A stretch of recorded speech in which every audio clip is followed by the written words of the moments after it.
General Counsel Benra, would you please call the roll? Yes. President Keating? Here.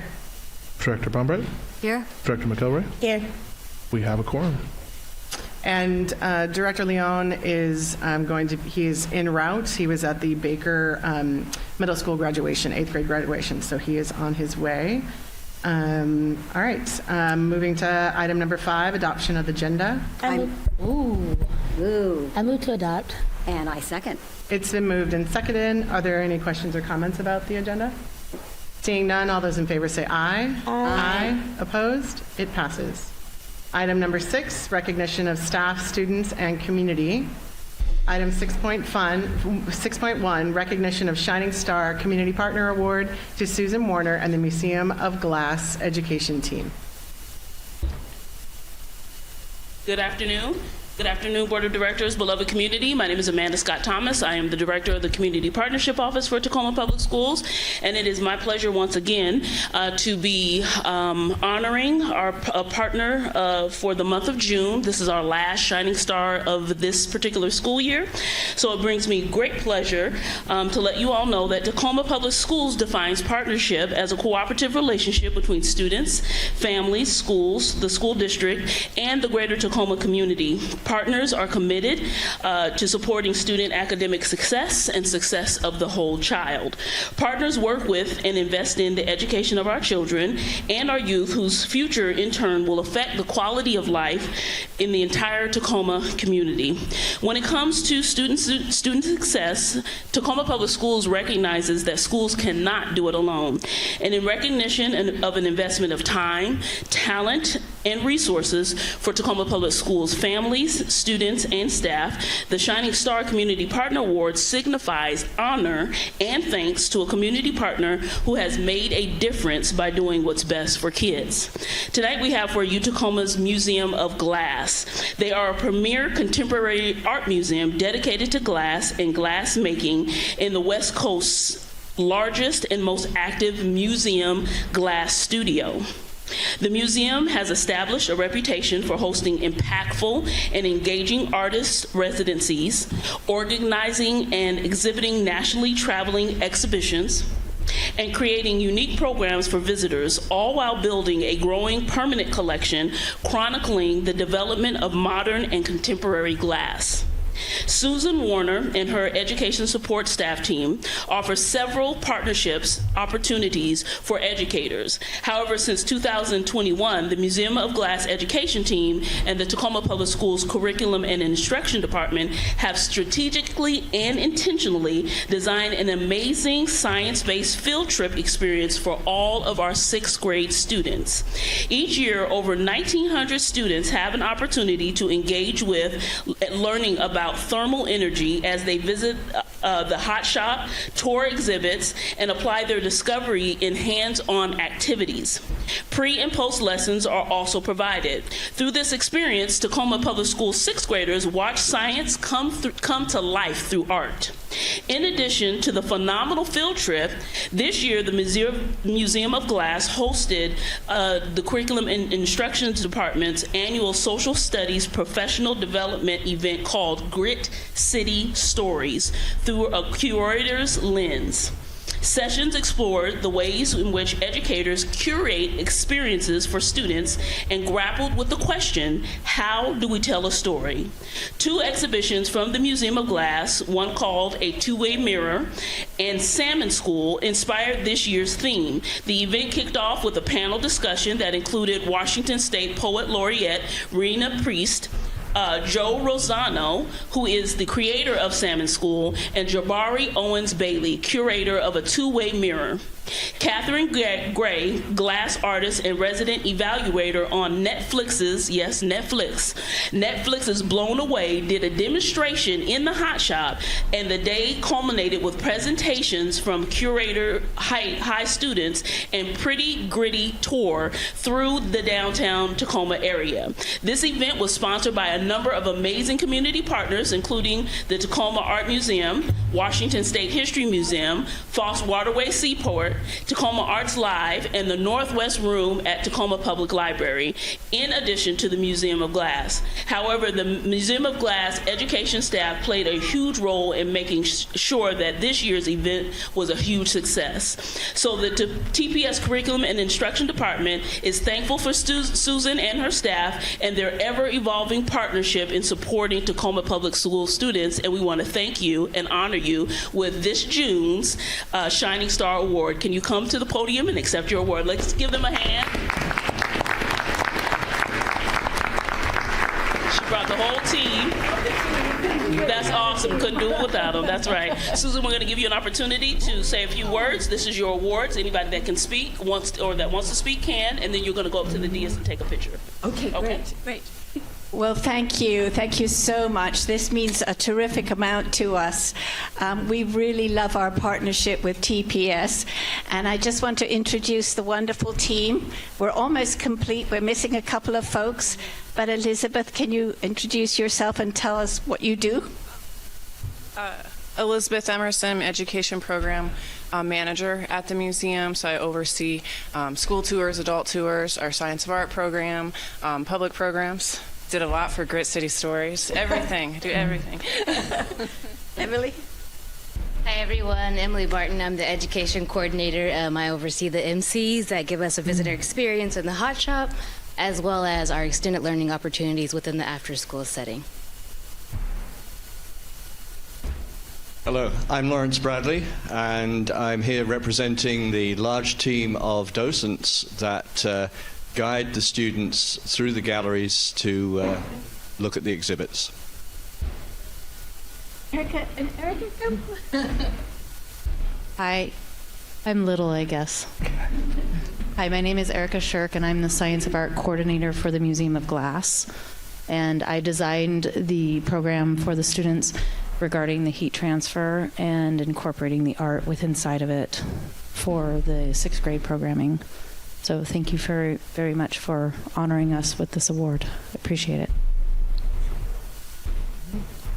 Thank you, and I want to stress how important the conversations that we have with Angie and Jen Crum.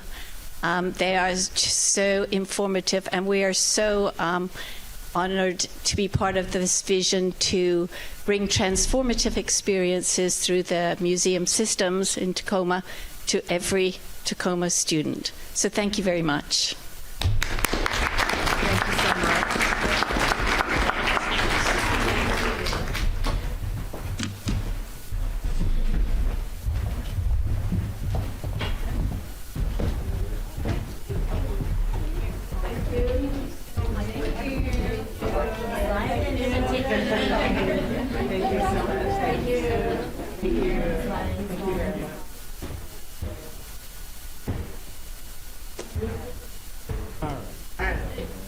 Here, I'm going to squeeze in between.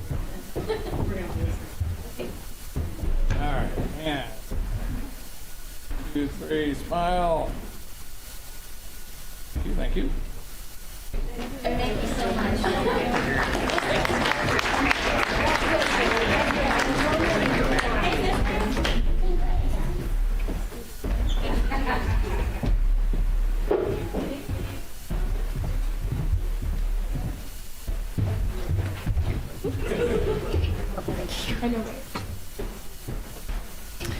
I just want to say thank you on behalf of the board for your team's work and the contributions and opportunities that you help provide our students. So thank you again so much for your partnership. Moving on to item 6.2, recognition of spring state champions. 6.2A, recognition of Lincoln High School sophomore Eddie Bruner Jr. as a 3A track and field 400-meter state champion. On behalf of the Assistant Superintendent, I'm going to ask our Director of Athletics and Activities, Mr. James Neal, to take us through all of the 6-point recognitions. Good evening, Board of Directors and our Cabinet, Dr. Garcia, and our community. Thank you. This is really one of my favorite things to celebrate as we get to come and celebrate our student athletes and their accomplishments. Even more proud for us in Tacoma Public Schools, we have the honor to host the WIAA Track and Field State Championships here in Tacoma at Mount Tahoma Stadium, and make it accessible for our families to experience and our athletes. And we get to invite communities across the state to the city of Tacoma. The estimated impact to the city of Tacoma is $2.6 million to the city in revenues and hotels and restaurants and stores. So it's a really great partnership that we have with the WIA and the city and our neighboring partners to put that event on. Our state champions that we're recognizing today are all track and field state champs. So the first one we have today, I haven't seen him, is Eddie Bruner here?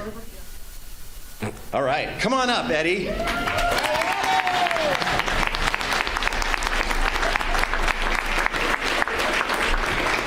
I had the privilege of running several of our track meets during the season and watching Eddie run, and he's an amazing runner. Eddie is a sophomore at Lincoln High School, and he won the 400-meter dash with a time of 48.53 seconds.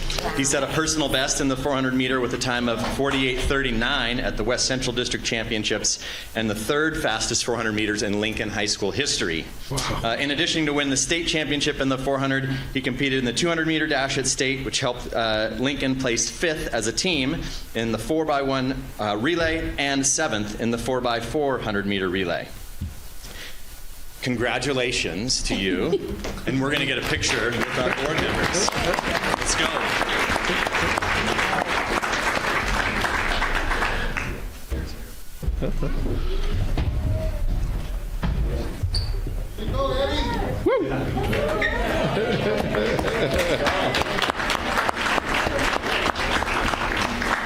All right, and 1, 2, 3. Thank you. Wow.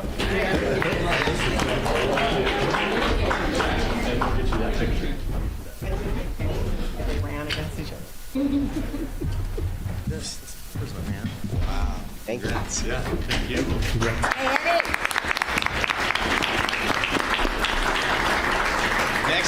Next we have Jahaziel Brown from Mount Tahoma High School.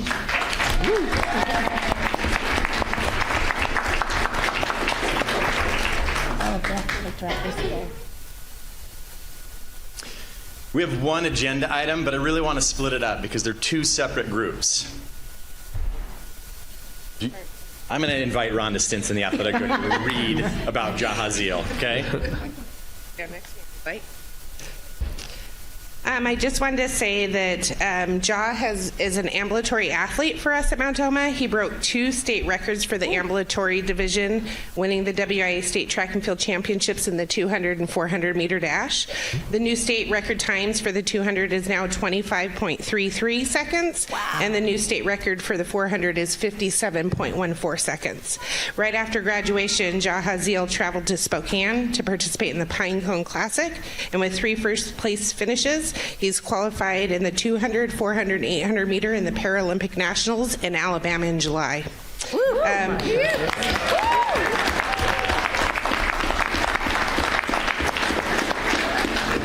And within his classification with Paralympics, he's currently ranked 10th in the world. 4 years ago, we can say our relationship was great when we first met, but he's just matured, and we wouldn't have thought this 4 years later, so it's just another attribution to what sports do for students. So, Jahaziel Brown.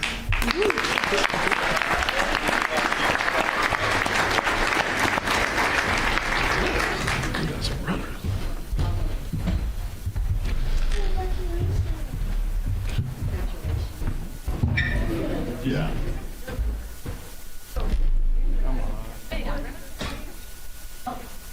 Let's get a coach. Come on. Let's go.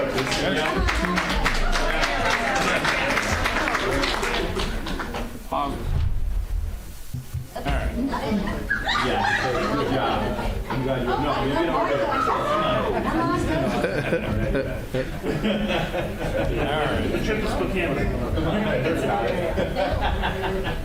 All right. All right. Ready? And 1, 2, 3. All right. Thank you. All right.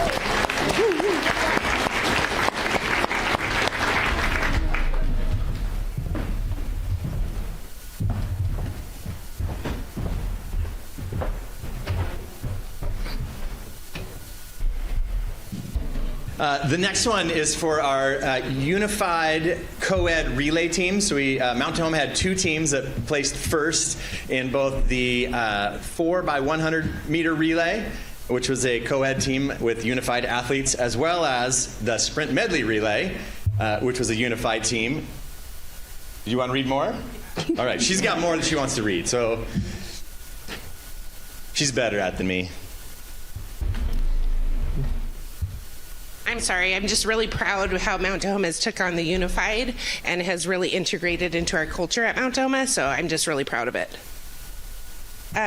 So I'm proud to present the WIA 4x100 Unified Relay Champion team consisting of Matilda Carioli, James Jones, Mariah Johnson, and Devontae Howell, with an alternate Makai Che. Matilda is our foreign exchange student from Italy, so she leaves next week, so she made sure that she would be here tonight. And then the WIA SMR relay, which is also known as the sprint medley relay. We're also the state champions in that, consisting of James Jones, Aaliyah Bellum, Devontae Howell, and Anaya Condry.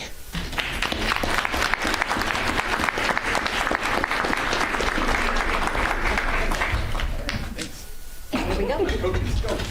Yes. We're getting our steps in now.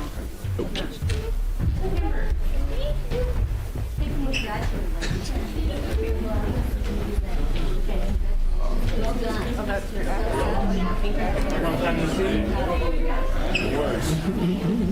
I'm not looking up their nose.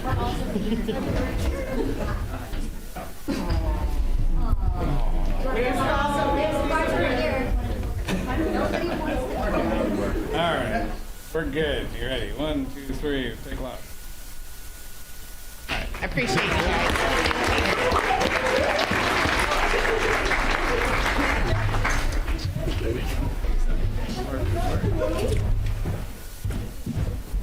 That it? Okay. So much. Our next state champion is in recognition of Silas High School freshman Savannah Hinton as the WIA state champion in the 3A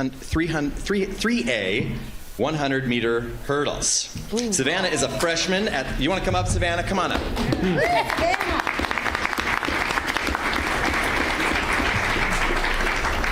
Savannah is a freshman at Silas High School, and at this multi-event track and field athlete competed in 3 events at the state track and field championships, and this year's was crowned the state champion in the 100 meter hurdles.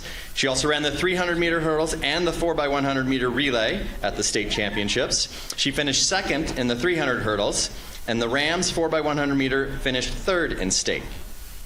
Wow. Savannah's significant contributions helped the Silas Rams finish third overall in the 2024 WIA State Track and Field Championships in the team competition, the highest team finish in school history. Congratulations, Savannah.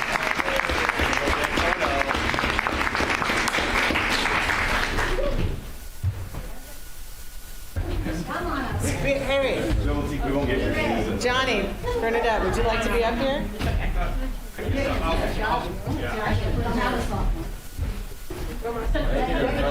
That's all you. Okay, ready? 2, 3. Right.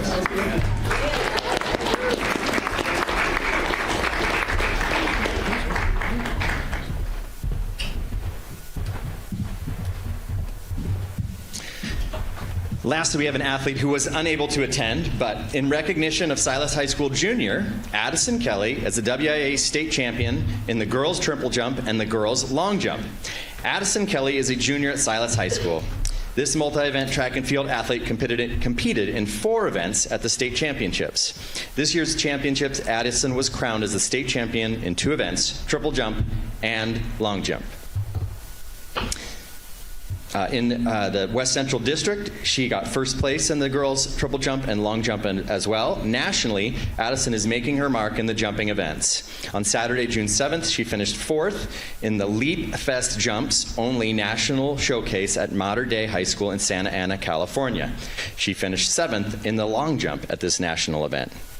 She also ran the 100-meter dash, the 4x100-meter relay at the state championships as well. The Silas Rams 4x100 finished 3rd, and the girls' team finished 3rd overall. Addison's outstanding contributions have led to the 3rd place finish as the team. Again, the highest finish in state history. Congratulations to Addison Kelly. And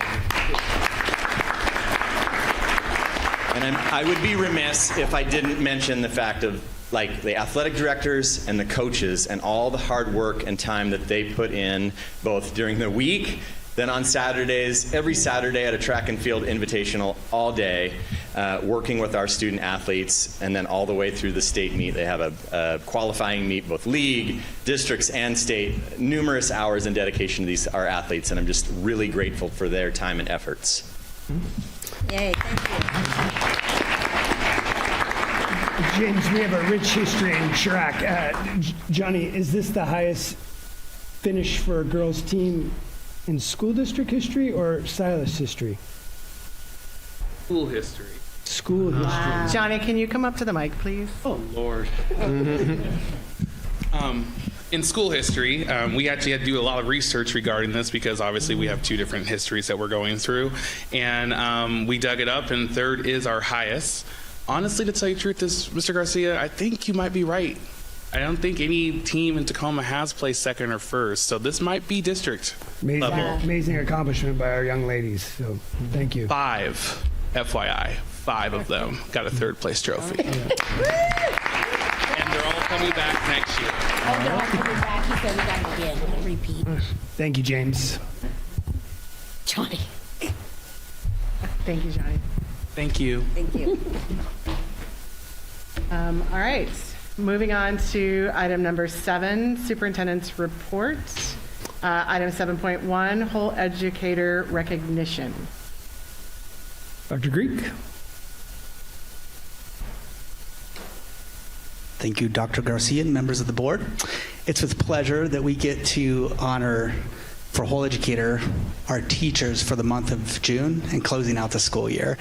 And I've asked Mrs. Kim Messersmith, who is the proud principal of Hunt, to share a little bit of highlights, recognize a few folks. Many of you may not know, but Kim has been at every single level across the district. So I thought she'd be able to talk to amazing work going across the district with all of our amazing teachers. So I'm going to hand it over to Kim. Well, good evening. I'm here with a few of our teachers that I've had the privilege to work with, and we had a few more that couldn't make it tonight. Of course, the second to last day of school, there's a lot of illness going on, a lot of events, all sorts of things happening. But this is not about me. This is about teachers and the work they do with children every single day. But I have had the privilege to be with so many different people in so many different schools at so many different levels that I feel humbled and inspired by all the work they have shown me or taught me, or that I've stole from them, or that I've borrowed from them. And so before I say a little bit of something, I'm just going to introduce each one of them. This is Haley Tulipan. She has worked at middle school and Oakland, and now going to Raymond Hall, and in special education, so she represents our special student service department. This is Bertina Kelly. I worked with her, I'm not going to say how many years ago, at the elementary level. She did a job share phenomenally with another person, Elisa Kolker. No, I did not forget about you. And I learned so much from them and the way they collaborate at the elementary level, and she currently works at Man in the lap position. And then Erica Edwards. I coached her in basketball at then Wilson, now Silas. Amazing athlete and now teacher of physical education in our elementary schools, so a specialist that sometimes goes to multiple schools, right? not anymore. But there are specialists that do multiple schools, and that can be a very taxing job as well. And then Ronnie Davidson, one of the hardest working science teachers I know that I met when I moved to middle school, and she has been in middle school and has done coaching and been in a couple of different turnaround schools, and especially in the work of science and keeping kids engaged with inquiry-based learning. Some other people I invited tonight: Chris Nofo, amazing student from Mount Tahoma, played football, is now one of our athletic directors and teachers in our district. Lynn Eisenhower, Queen of the Arts. I mean, if you haven't seen a Lincoln show, you should. And Mayra Cortez, who is, I believe, in her 4th or 5th year teaching, started at Stewart and is now at Lincoln and teaches language arts and was a former student. But they're a representation of all the teachers in our district. So I just want to give a big shout out to our amazing teachers who go above and beyond for our students. They're the heart and soul of the school, spending countless hours making lessons fun and engaging, providing support, and helping each student reach their potential. Whether it's staying late to help with projects or just being there to listen, their dedication and passion make a huge difference. Their creativity, patience, and belief in our kids inspire them to do their best. And let's give them a huge round of applause for all the incredible things that they do for our kids. And if anybody's a teacher in the room, whether you're a teacher on special assignment or in the classroom, please stand up in the room to make sure we recognize any of you.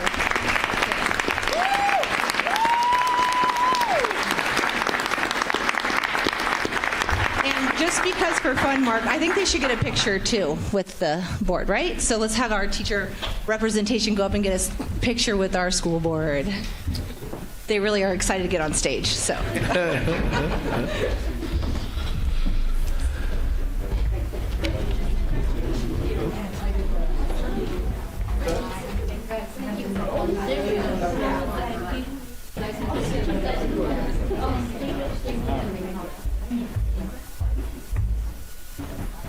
Okay, ready? 1, 2, 3. Gonna take a bunch.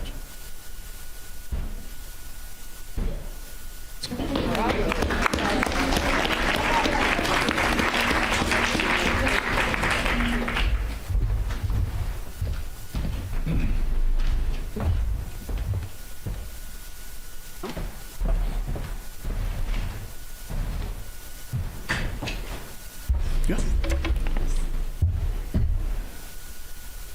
Look, Markers, did we miss a presentation? Was there a couple extra folks? Okay. We'll make sure that the slides are posted online as part of the agenda, because there's some great faces there too, so thank you. Thank you. Just a few quick little other announcements, some joyous occasions. Yesterday was Juneteenth, and I want to take a moment to recognize and congratulate Miss Destiny Bass from Lincoln High School. Miss Destiny Bass was crowned Miss Juneteenth 2024, so a big round of applause for Miss Destiny. Tomorrow, as was mentioned, is our last day of classes. I want to encourage all of our secondary students to register for summer late night. We have folks out there doorbelling tonight. It's a safe place you can go in the summertime. And so just a quick reminder of that. There's a number of resources on our website and community resources if families need support during the summertime. Everything from activities to food and to programming. So if you have any questions at all, you can also come and contact our communications department, and we can get you connected in that space as well. And then I want to thank our entire staff. Last week, we all got a chance to experience I think Dr. Nolan and Dr. Hofstadter and I, we were 13 graduation celebrations in a week, and it was very fun. Nothing is perfect. We apologize if we made mistakes along the way, but I think we can all say that there were a lot of great moments, and there are a lot of moments where kids were recognizing all of the wonderful staff and community partners that make impacts in our kids' lives.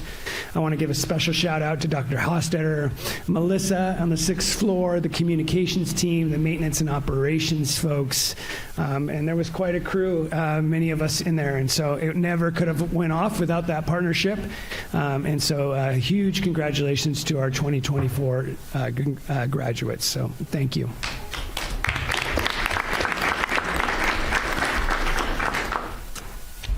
I'm not supposed to say this, but one individual was not able to be here tonight, Ms. Tony Pace, and Ms. Tony Pace's last board meeting was tonight. And so I just want to take a moment.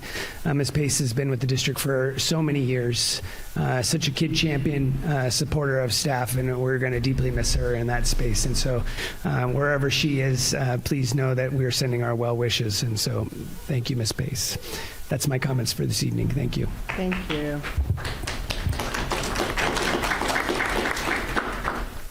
All right. Item number 8, staff report to the board, and there is none. Item number 9, members of the public wishing to address the board. Public comment guidelines. School board members encourage public participation. Your civil input is appreciated. Board members will not respond to your comments during the meeting. The superintendent or a designee will follow up with you after the meeting if action is needed. Instead of speaking at a meeting, you may also send an email to the board at board@tacoma.k12.wa.us. Please contact the board office in advance of the meeting for disability accommodations. Under Board Policy 1430, Public Comment, the board president may terminate an individual's comment when the allotted time has passed and may interrupt a speaker to require the same standard of civility that the board imposes on itself. Examples of uncivil comments include comments that are libelous or slanderous under a legal standard, are an unwarranted invasion of privacy, are obscene or indecent pursuant of the Federal Communications Act or any rule or regulation of the Federal Communications Commission, violate school district policy or procedure related to harassment, intimidation, bullying, or discrimination, incite an unlawful act on school premises, or violate a lawful school regulation, or create a material and substantial disruption of the orderly operation of the board meeting. The board as a whole has the final decision in determining the appropriateness of all such rulings and can maintain order by removing those who are disruptive. However, the board recognizes the distinction between uncivil discourse, which it will not tolerate, and comments about the board, district, and/or staff that are negative yet still civil in nature. The board will exercise its authority to maintain order in a content-neutral manner. And we have 2 options. Option 1 is verbal comment, and option 2 is written comment. And I'm going to turn it over to General Counsel Ben Rowe. Yes, we have 13 verbal comment this evening and 2 written comments. So for those watching at home, the written comments are uploaded to the agenda and can be clicked and viewed in PDF.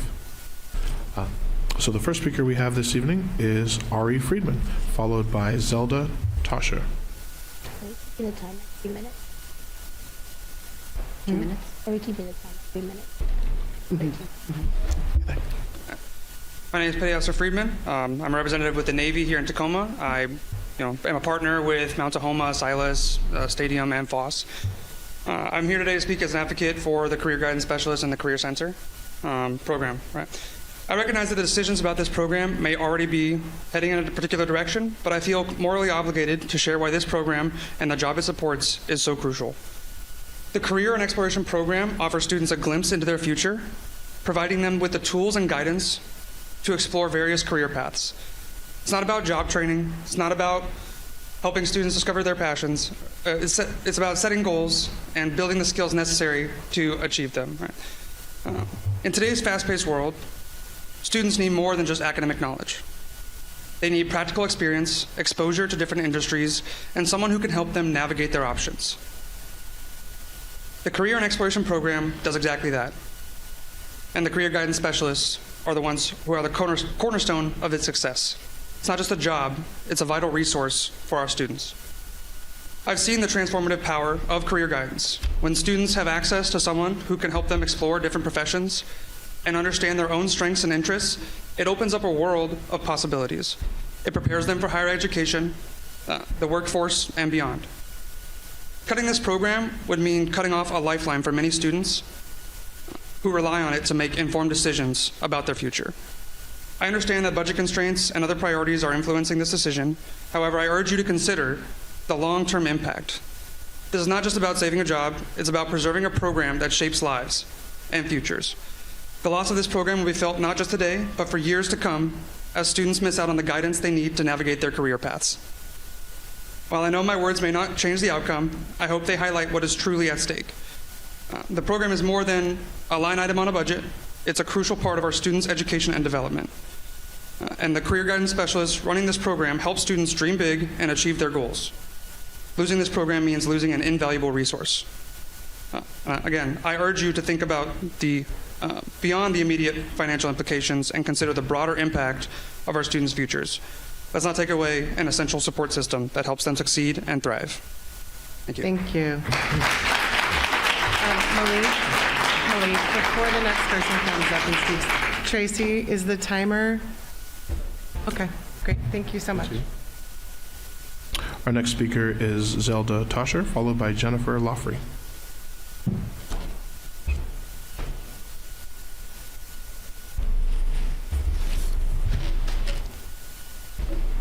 Hello, my name is Zelda Toscher. I am currently a 7th grader at Gray Middle School, and I am very disappointed in the school district's decision on what staff to remove from Gray Middle School. I found out that Ms. Stout will not be at the school next year on June 4th. I know that it is conflict of interest. I also know that many schools in the district and surrounding districts have staff working together. I am not happy that Ms. Stout is leaving the school. She is a loved staff member at Gray and is one of the few staff members I feel safe with at the school. She takes time to get to know us, to help make us feel safe at the school. She lets us talk to her when we need someone to talk to, and she is one of the biggest reasons why the school has not fallen apart this year and last. She deals with so much at my school, and when I found out the district is trying to remove her, I was very upset and still am. She's an amazing staff member that is loved by both staff and students. I don't know what I would do if she was not at Gray. She makes multiple people feel safe at school. She deals with all the fights that happen at the school and more. As a student, I feel that we are getting punished. Not only am I losing one safe person, I'm losing two. Thank you. Thank you. Our next speaker is Jennifer Loffrey, followed by Britta Taylor.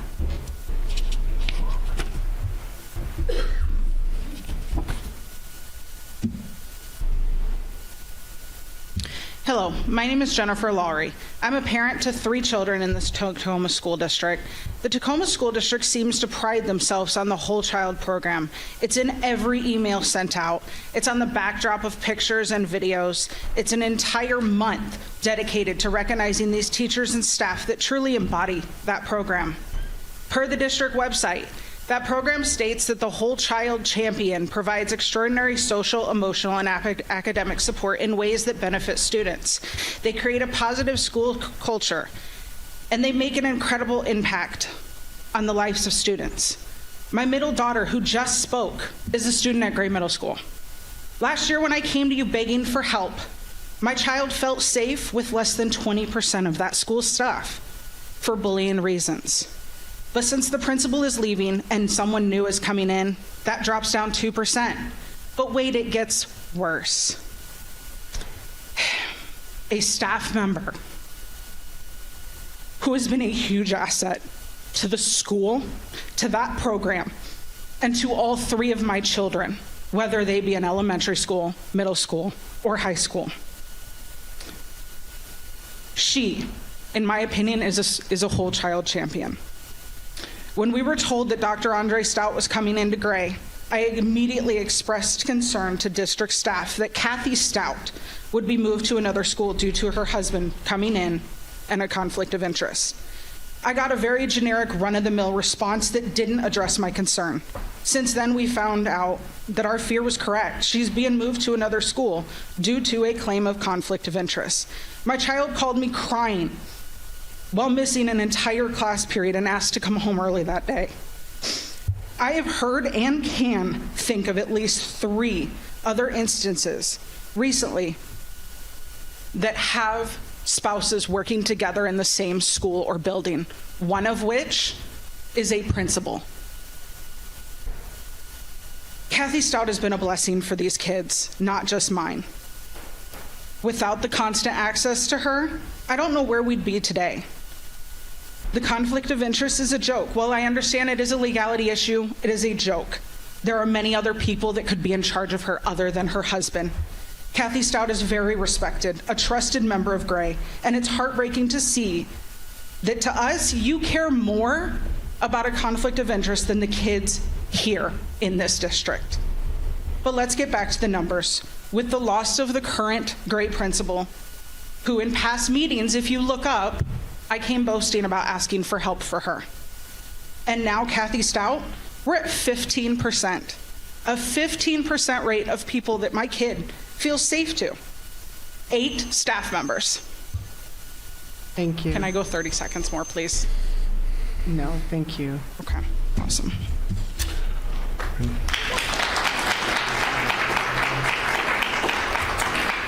Our next speaker is Britta Taylor, followed by Madeline Lines. Good evening. My name is Britta Taylor, and I'm currently a teacher librarian at Sherman Elementary and Whittier Elementary. I was hired by Tacoma Schools in 2003. Trust between teachers and our students is the effective glue that binds educational relationships together. Building rapport between a teacher and a student takes time, but this learning process provides holistic insight that no other type of test score or assessment can provide. Elementary teacher librarians have a special role in building learning partnerships with an entire school building of students. Elementary teacher librarians teach a grade span of 7 grade levels, TK through 5th grade, starting next year. 40 classes will be added at the elementary level. 23 of those classes will be TK students, which means the potential for 460 new relationships for elementary teacher librarians. However, elementary librarians continue to face reductions. We have received 22.1 FTE to split between all elementary schools. This is a decrease from this year's FTE of 23.8. This decrease in FTE means no K-5 elementary school will be staffed with a full-time librarian, and 69 half-days are assigned where multiple librarians will leave School A to travel across district to School B within the same day. These split days are resulting in elementary libraries closing their doors to some of the most at-risk students with no access to a trusted teacher librarian or engaging in new literature. Reducing access to checking out books to 1 time per week is not adequate to grow a trusted relationship or a reader. Sherman, for example, one of my home schools, started as a 1.0 7 years ago. 6 years ago, I was reduced to 0.8, and now, next year with 19 classes, I have been reduced to a 0.7. Sherman approximately circulates 2,500 books per month. September 2023 to March 2024, Sherman circulated 15,864 books, which is more than every high school library combined. Next year, my students will miss out on programming opportunities like the Global Reading Challenge, GRC, and the LeMay Book Club. My workload will be approximately 700 students, spanning 7 grade levels in 2 schools. As you can imagine, being a culturally responsive teacher who values relationships will be impossible, as I won't even know each of my students' names. Currently, every middle school and high school teacher librarian is slated as a 1.0 and gets to develop valuable relationships and programming at their assigned school. Every day, each of their students can access library resources. I'm asking for the same value to be placed at the elementary library level, where we are facing disproportionate and inequitable loss of FTE. In 2017-2018, elementary libraries were assigned 31.6 FTE. I'm asking for our 23.8 to be restored. Thank you.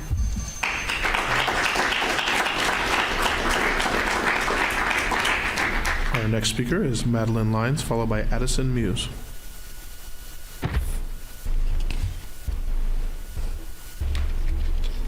Hello, my name is Madeline Linus, and I'm an 11th grader at Stadium High School. And as I stand before you today, I don't know what more I can say. I don't know what to say to communicate the gravity of this situation and the lives that will be affected if the vital position of career guidance counselor is taken away at Stadium High School. Not just because of the college assistance that it provides, but because of the comfort and safety that Ms. Jenderson creates in her Career Guidance Center. The Career Guidance Center is a second home for so many underrepresented students at Stadium High School, a place where they can go because they don't feel safe or welcome eating in our lunchroom. They have an adult there who understands how it feels to be a marginalized person in a non-marginalized space. Black, brown, queer, and trans kids seek sanctuary in that room. And at a time in the United States where trans and queer rights are hanging in the balance, that space becomes a safe harbor. there are resources, and there are people who care about us. LGBTQ+ youth are 41% more likely to end their lives than their peers. They need a safe space, and this Career Guidance Center provides that. This is more than the FAFSA application. How are we as students, parents, and teachers supposed to believe that our higher-ups are looking out for us and that you are doing everything you can when these are the facts, and despite them, the Career Center is still being taken from us? How can you say that there is no money to fund the preservation of human life? The psychological dissonance is clear to see. You say you support us, but where is our support? Stadium's current guidance counselors already manage 300 kids per person to the state's recommended 150 kids. Guidance counselors cannot pick up the slack of college applications and scholarship forms, and they definitely cannot provide a safe space equal to that of the Career Center when they are already seeing double the amount of students that they should be. This is a negligent oversight, and it must be corrected for the sake of our guidance counselors, our career guidance specialists, and our stadium students. We deserve better. Thank you. Thank you.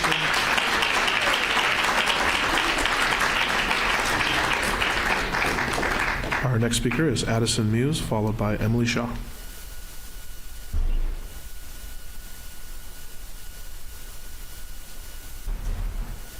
Hello. My name is Addison Muse. I recently graduated from Stadium High School, and I would like to speak on the board's decision to discontinue the Career Center program. Career Centers are a resource that ensures students are known on a personal level and can achieve the goals they have set in place for their futures, largely because their primary focus is staying on top of upcoming opportunities for students. To tack this job onto the countless others of counselors and teachers is not only incredibly unproductive, but a guarantee that the students you claim to protect will miss out on opportunities that could change their lives, academically, personally, and professionally. To go forward with this is to set teachers and students alike up to fail. Denying students access to places which only enhance their educational and personal growing opportunities is a disservice. It is a disservice to the students, to the staff, and to our Tacoma community. To go forward with this is to actively punish students for the poor management and leadership of district finances. The way the board is choosing to resolve these issues is a direct reflection of the value you feel your students have. I am deeply saddened for my fellow students who will suffer the consequences of these seemingly thoughtless actions next year. I am deeply saddened for the students in the district who have access to considerably less opportunity already. And finally, I am deeply saddened as a student to see where the school board values lie and how far they seem to be from the success of the students for which you claim to advocate.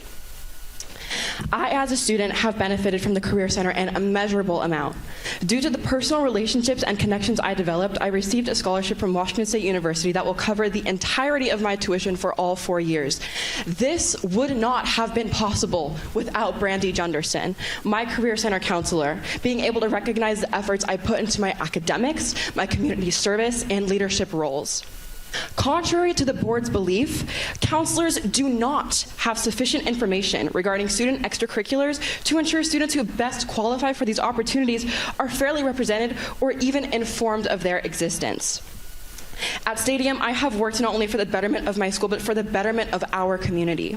I am incredibly disgraced to think that the people who sit on this board, whose jobs are to protect the community I have worked so hard as a student to help grow, are blatantly denying and enabling the loss of opportunities for students district-wide. It is deeply disturbing to think what kind of opportunities will be taken away from Stadium students next year with the absence of the Career Center, and even more disturbing to think of the other schools in the district that are considerably less fortunate and affluent than Stadium. Thank you. Thank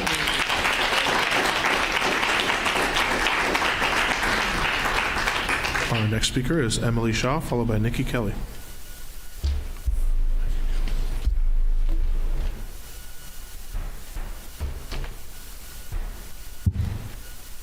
Hello, my name is Emily Shaw. I teach 8th grade science at Giadroni Middle School, and I wanted to just take a moment to speak to the Open Sci Ed curriculum and the advantages it brings to our students here in Tacoma.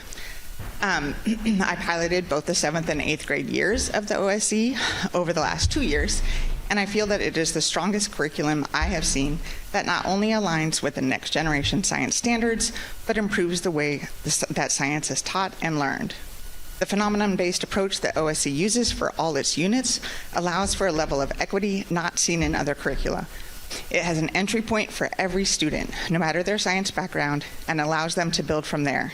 They start with an initial model and questions to investigate, then go through the process of investigating and building understanding to find the scientific explanations to their questions. They track their learning with progress trackers, which allow them to not only record what they have figured out, but to connect it with what came before. There's a lot, some might say too much, guidance for teachers on how to help students build their science understanding for themselves without front-loading content or having students memorize science facts. We build understanding through scientist circles and group discussions as students investigate and try to find answers to their questions. This written process in the curriculum is the first time I have seen true inquiry built in, and it works.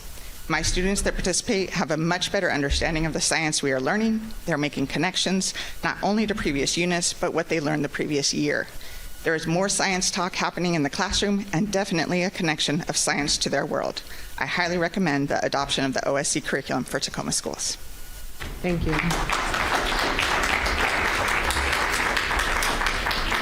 Our next speaker is Nikki Kelly, followed by Sarah Miller. Hi, my name is Nikki Kelly, and I teach 7th and 8th grade science at Mason Middle School, and I am a colleague to Emily. And as a true scientist, I just want to build off what she already shared with you about the framework of Open SciEd. So instead of giving our students just a list of things to memorize and asking if they understood, we start the phenomenon base with questions. What do you want to know about the science we're about to learn? And this is just one class for one subject on magnets. This is what the kids in our school district wanted to know. And then as we walk them through the framework that Emily described to you, we got to the point of the curriculum where they answered their own questions, and we hung the responses of their learning around the classroom to show them that they are, in fact, already scientists. And then I also wanted to bring some evidence to you what this looks like at the end of the year when we ask them how they feel about that. Because it's one thing for adults to think something is next-gen science standard aligned, which this very much is, and in a very beautiful way it builds. But how do students actually experience this as learners? So I asked 134 of my students to rate their enjoyment of the learning in this class, and 91% rated 4 stars or above out of 5, meaning that the average rating was 4.7 stars. So they bought into this curriculum because they felt ownership in their learning. There are 12 students that rated it a 3-star. Nobody rated it below that, and one outlier that said this curriculum just wasn't it. So we'll take that with a grain of salt.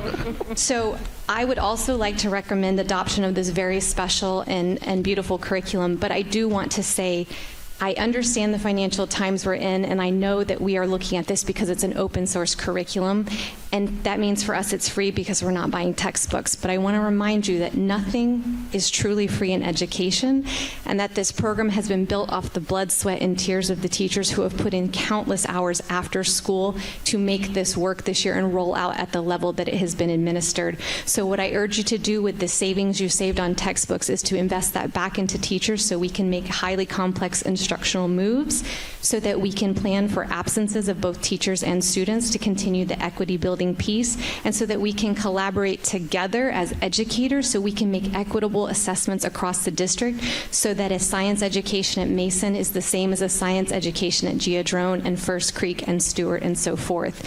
If it's not the same at all the things, are we really teaching the same framework? And just for fun, I have 33 seconds. When a student comes to you with a picture of the aurora borealis and connects it back to electromagnets, which we taught them in a toothbrush, you know they're getting it because they made the connection that Earth is an electromagnet and that the sun's rays were being pushed by forces at a distance around it, and we had 17 pictures come in the next day of school. Those are the connections they are making with this curriculum, and I highly recommend you consider it. Thank you. Thank you. Our next speaker is Sarah Miller, followed by Kamaria Howard. Good evening. My name is Sarah Miller. I am a member of the Tacoma community, here to speak on behalf of the Career Counselor Program. I had the great fortune as a volunteer to work in Stadium High School with the career program there. I started with a teacher to promote a program for girls in transportation.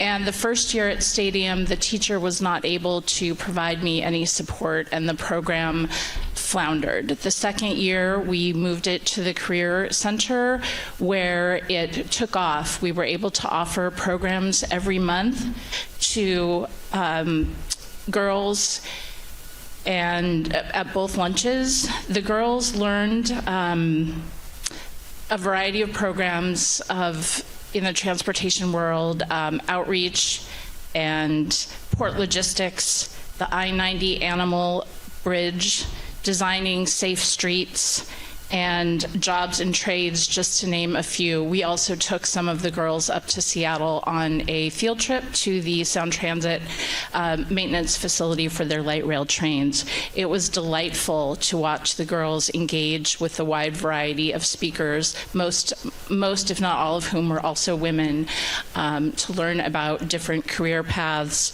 salaries, and sort of day in the life. These programs were offered once a month throughout the school year, and although I am no longer involved in the program, it is still going strong at Stadium. 12 to 15 girls per lunch, 2 lunches, 6 to 8 programs a year. We also, the program also offered a scholarship, and Stadium won the scholarship one year, a student did. While I was at the Stadium, I witnessed the career counselor provide lots of help, as Ben mentioned, to other students who came into the room. This position is invaluable. I believe it is extremely short-sighted to cut it. Not all students have the resources to investigate their futures post-high school. We need a dedicated person in the building to help them with that. Finally, programs like this, the one that I volunteered with, thrive with a dedicated staff member. It's hard to imagine, it's impossible to imagine a teacher who has grading, lesson planning, meeting, teaching obligations to be able to run programs like this, as well as a dedicated career counselor. I urge you to restore these vital roles. Thank you. Thank you. Our next speaker is Kamaria Howard, followed by Sarita Watkins. I'm Sarita Watkins, and Kamaria Howard is my guardian, so she'll just take my place. Okay. I am entering my senior year at Mount Tahoma, and I wanted to speak about the culinary arts being taken from our school. Denying students of culinary art abilities and awareness within high school is wrong. The skill of cooking will need to appear within our lives as we grow and learn other fundamental skills in life. And I've heard the input that some staff at Mount Tahoma view culinary arts as a lower income job, but living in Tacoma, we need any money we can get. Students who are passionate about cooking and involved in ProStart, even nutrition and wellness, are expanding their horizons and skill. Students who are looking forward to taking that class will likely not be properly motivated nor professionally trained to apply themselves in a kitchen. Unfamiliarity with cooking should not be stagnant within the years we are learning to become independent adults. I live more on the eastern side of Tacoma, and it irritated me to hear that it's proposed that students who are deeply interested in cooking are recommended to go to commercial kitchen schools such as Foss or Silas. It is uncanny for that recommendation to be given to students, and very few people are blessed with not having the responsibility of feeding themselves daily. I feed myself throughout the day using skills that I've gained from Mr. Henner's nutrition and wellness that I took my freshman year. Mr. Henners chose to quit his position at Mount Tahoma. Within a week of him doing so, they closed the culinary arts program indefinitely in the school. Time has been wasted with his family making his effort to continue his class properly, and there seems to be a drive of general to move the equipment toward 2 commercial kitchens in the district of Foss and Silas. That one full-year class set majority of my precautions and guidelines for food, as I wasn't prepared to cook for myself at all. I was enrolled in AVID 2 years before Corona happened at Akakika Academy in Maryland, and we were granted knowledge about nutritional value, but we were handheld in the kitchen, which is understandable for middle schoolers. As maturity starts to kick in and their future begins becoming reality, knowing how to be independent in the kitchen is crucial to growing up. Why deprive us of this insight now? Thank you. Thank you. All right, so I think we have Kamaria. Okay, and then followed by Emily Connect. Hello, I'm Kamaria Howard. I have 2 kids in Tacoma School District, and the culinary arts is a life skill needed for living healthy lives. Safety is also important for a healthy life, and the public transportation in many areas in Tacoma leave much room for danger for our kids. It would take my 2 kids 2 hours to get to Foss and Silas by bus. Many people in Tacoma are just about getting by in life, but as students, how is that beneficial for any of us?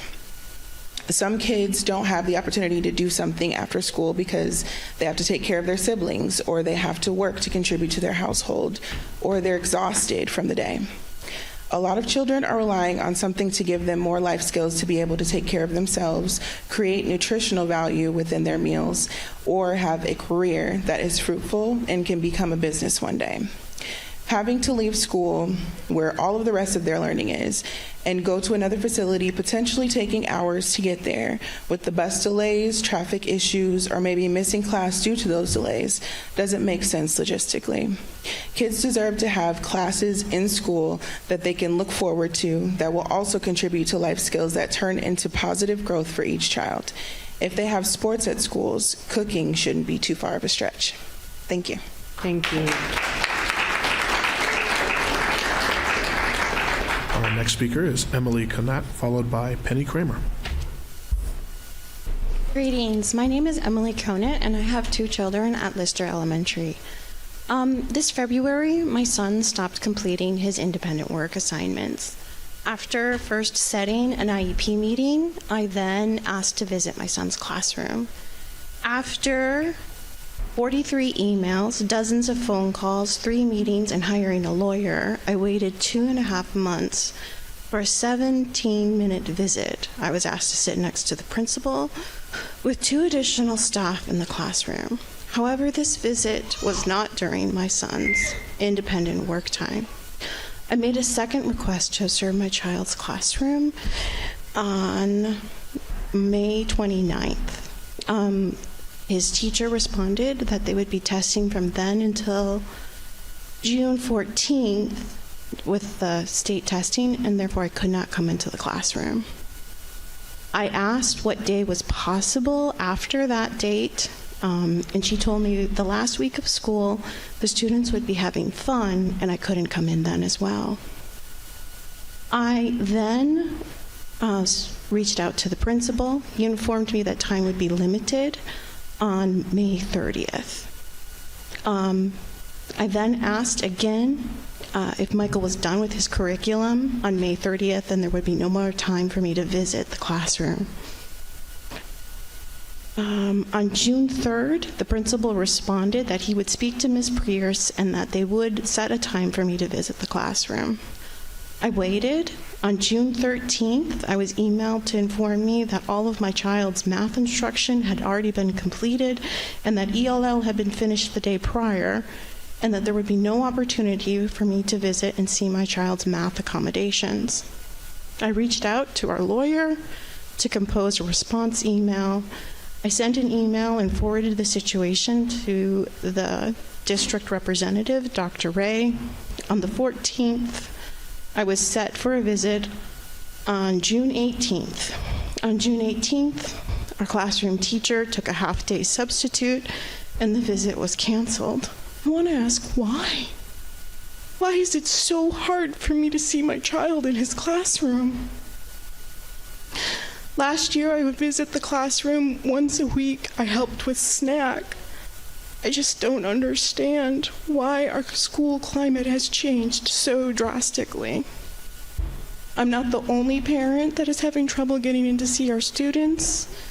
Our front desk manager says that there's many parents who don't understand the new system and how to get in to see our kids. I don't know why. I've asked to set up a PTA. It took weeks to get a response about when that meeting could take place. I just want to know why. Thank you.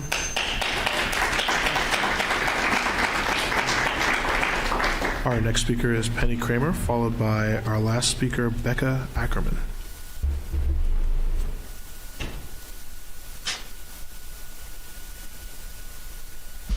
Good evening.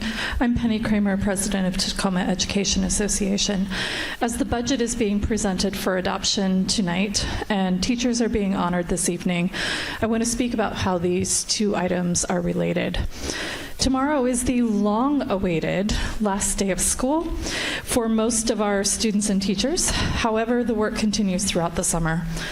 The primary duty of the school district is to educate students, and in a time of financial crisis, all focus should be on serving students. We have been pleased to hear the school board direct that cuts be made away from the classroom. On that issue, we completely agree. Yet, there are cuts that are directly affecting students. Just this week, we've learned about cuts to our elementary library staffing. This directly affects our students. Depending on the school students attend, elementary students do not have access to the library and the services of a librarian more than 1 or 2 days a week, depending on the school. As we have added 40 elementary classes across the district, the FTE is being reduced, therefore limiting students' accesses to the library and opportunities. At the same time that these cuts are happening, along with the elimination of career guidance specialists, there's a lot of discussion about right-sizing the budget. Did you know that between 2018 and 22, the top 20 administrator salaries in TPS received between 31 and 55% increases in their salary? During that same period as a teacher, I earned 19% increase, mostly due to McCleary funds. How about right-sizing the administrator salaries?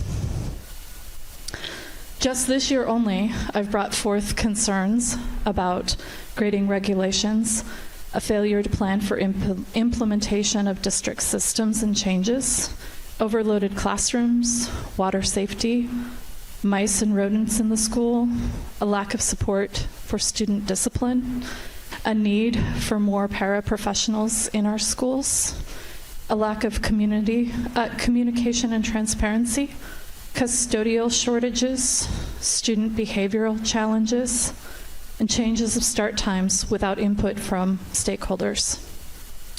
All of these issues take time and resources away from staff and students, and our students are suffering because more work is falling on the overloaded and overworked educators. How about right-sizing our class sizes to the level that our community has voted for over and over again? Educators are doing the best we can with limited resources. Thank you.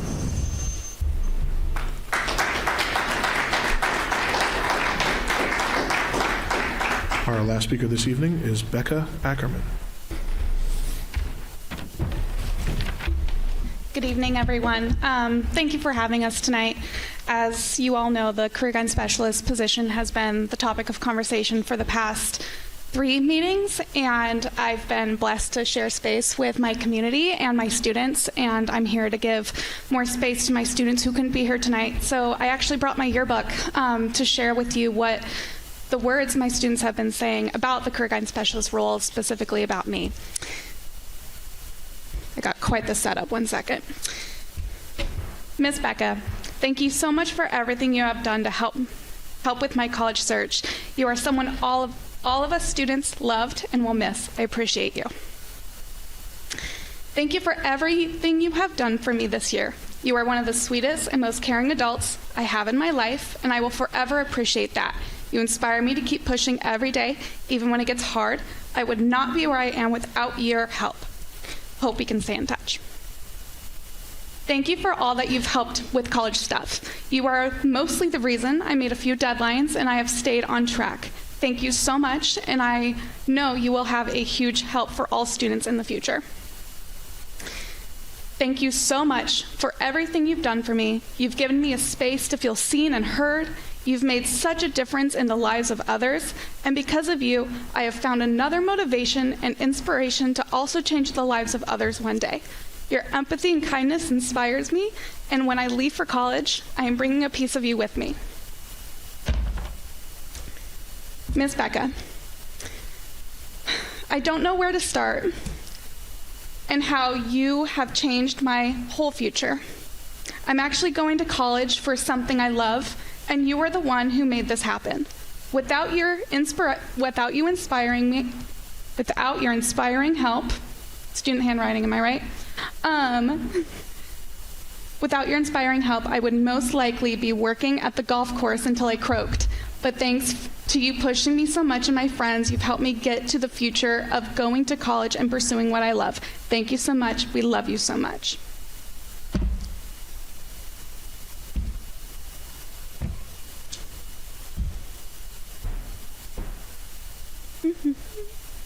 Thank you for helping me get a job and getting admitted to college. I hope you keep your job the realest. I'm so grateful for everything you've done. You've helped me in many throughout the years, and regardless of the fact I'm taking a gap year, you've helped me figure out how to go about that. You're so cool and kind, and I'll miss you. Miss Becca, thank you so much for everything. I'm going to miss you a lot. I cannot believe you're not going to be here next year. You're taking us all on these field trips with such a gift, and you wouldn't know how much I appreciate you. With my last 10 seconds, I just want to echo what my folks have been saying. A junior collected 380 signatures of their school, and I couldn't get senior signatures, but I was blessed to help graduate 263 seniors this year. Thank you. Thank you.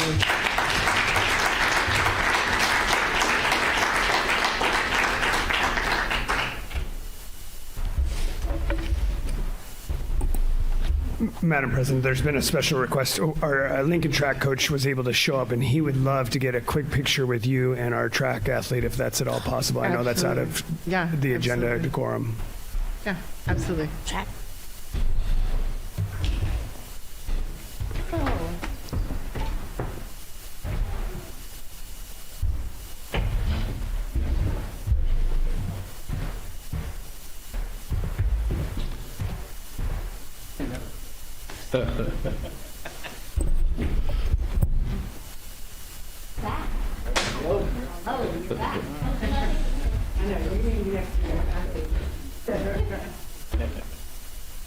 All right. 1, 2, 3. Oh, wait. And open it up. All right.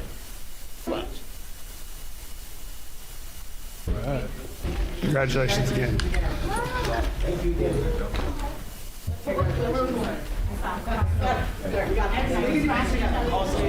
One more time.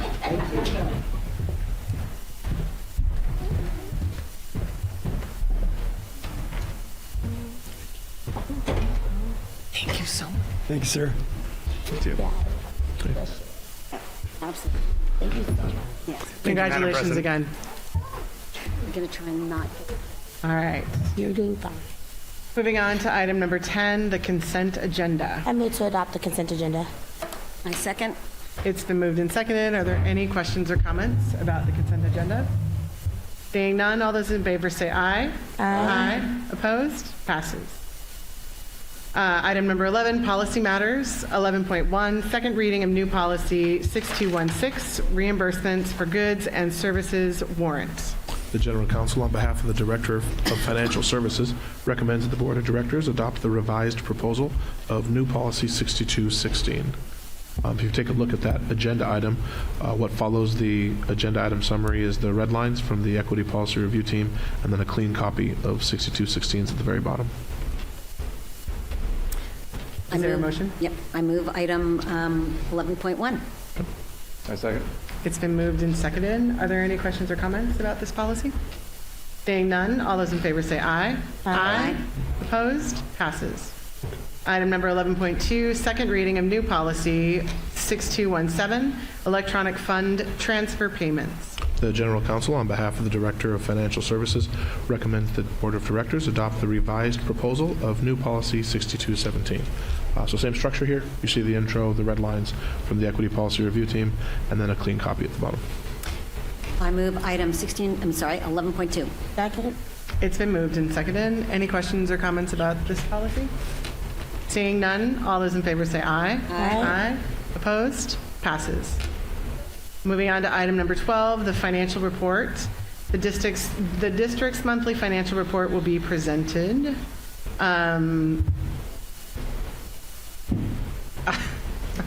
I will will be joining speak us. slower for Ms. Medina to make it down here. Good evening. Thank you.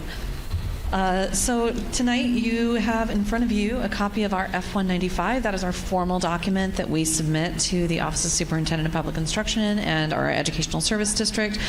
And I'm going to give you a brief presentation that highlights what is included within that F-195 document.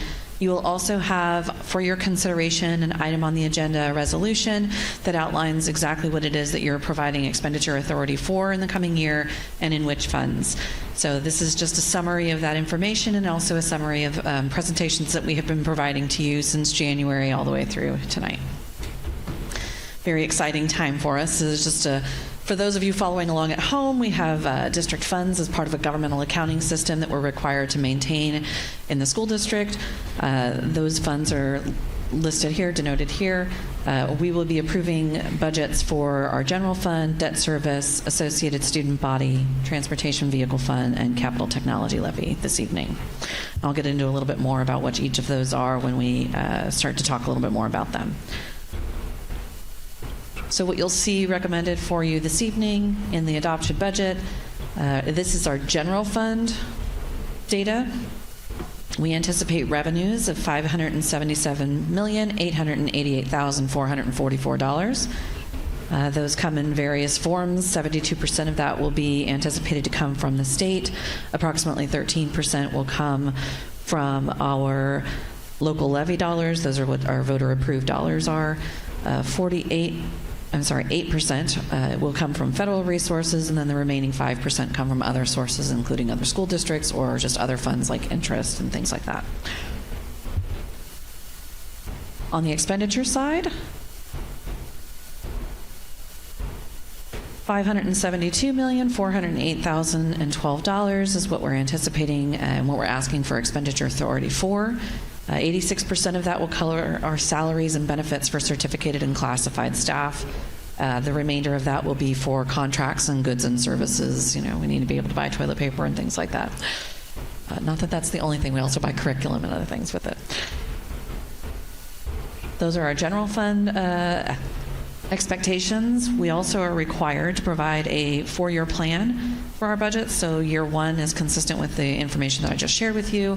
You'll see that the revenues minus the expenditures equal our fund balance impact. In this circumstance, we have planned for our expenditures to be slightly lower so that we can work to rebuild our fund balance in relationship to our policy. And you actually see that carried through in the next couple of years. We build our revenues based off of the multi-year tool that is submitted to us by the Office of Superintendent of Public Instruction, and then we build our expenditures in alignment with that revenue expectation. However, I will say that those aren't dedicated specific amounts yet. Those are estimates based on historical trends or other things that the OSPI is indicating to us, and that as each legislative cycle comes through and grant information is updated or levies get approved, those resources will change, which will then change our expenditure capacity. Getting into the individual funds beyond the general fund, we have the Associated Student Body Fund with a recommended budget of $5,191,497. These are funds that are denoted by our students. They're raised by our students. We hold them sort of in abeyance for our students, and they make a determination about how they would like those resources spent through local governments within each school. So that's the recommended amount for them. Our debt service, which is used to account for principal and interest on bond payments, is recommended at $74,596,000. And that will cover our outstanding principal and interest payments. We have about $900 million of outstanding debt at this moment. We will actually be issuing more debt as part of the $650 million approved bond that was passed in February, and we'll be working on that and bringing forward a resolution at the next board meeting.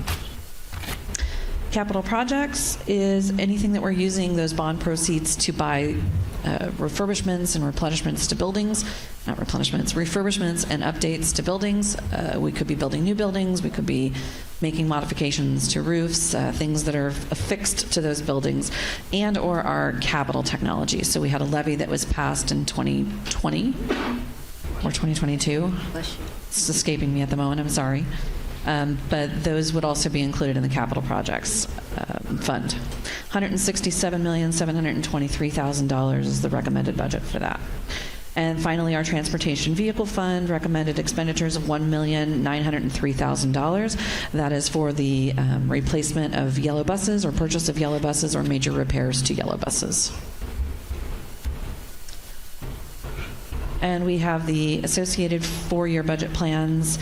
A similar circumstance, we make a revenue estimate based on factors that we know are coming up or some estimations based on historical trends, and then build expenditures based on that capacity. And then just a note, we have talked about this a number of times, and I want to bring this back forward to you, that as far as our administrative group goes, this is actually for the current year, but it plays into future years as we're working through. One of the biggest changes that we've made in our budget has been the reduction of staff and elimination of staff. Within that comes that we started with our central office group. And just a note that as of today, we've brought this forward, I don't know, in the last like 6 budget meetings that we've had.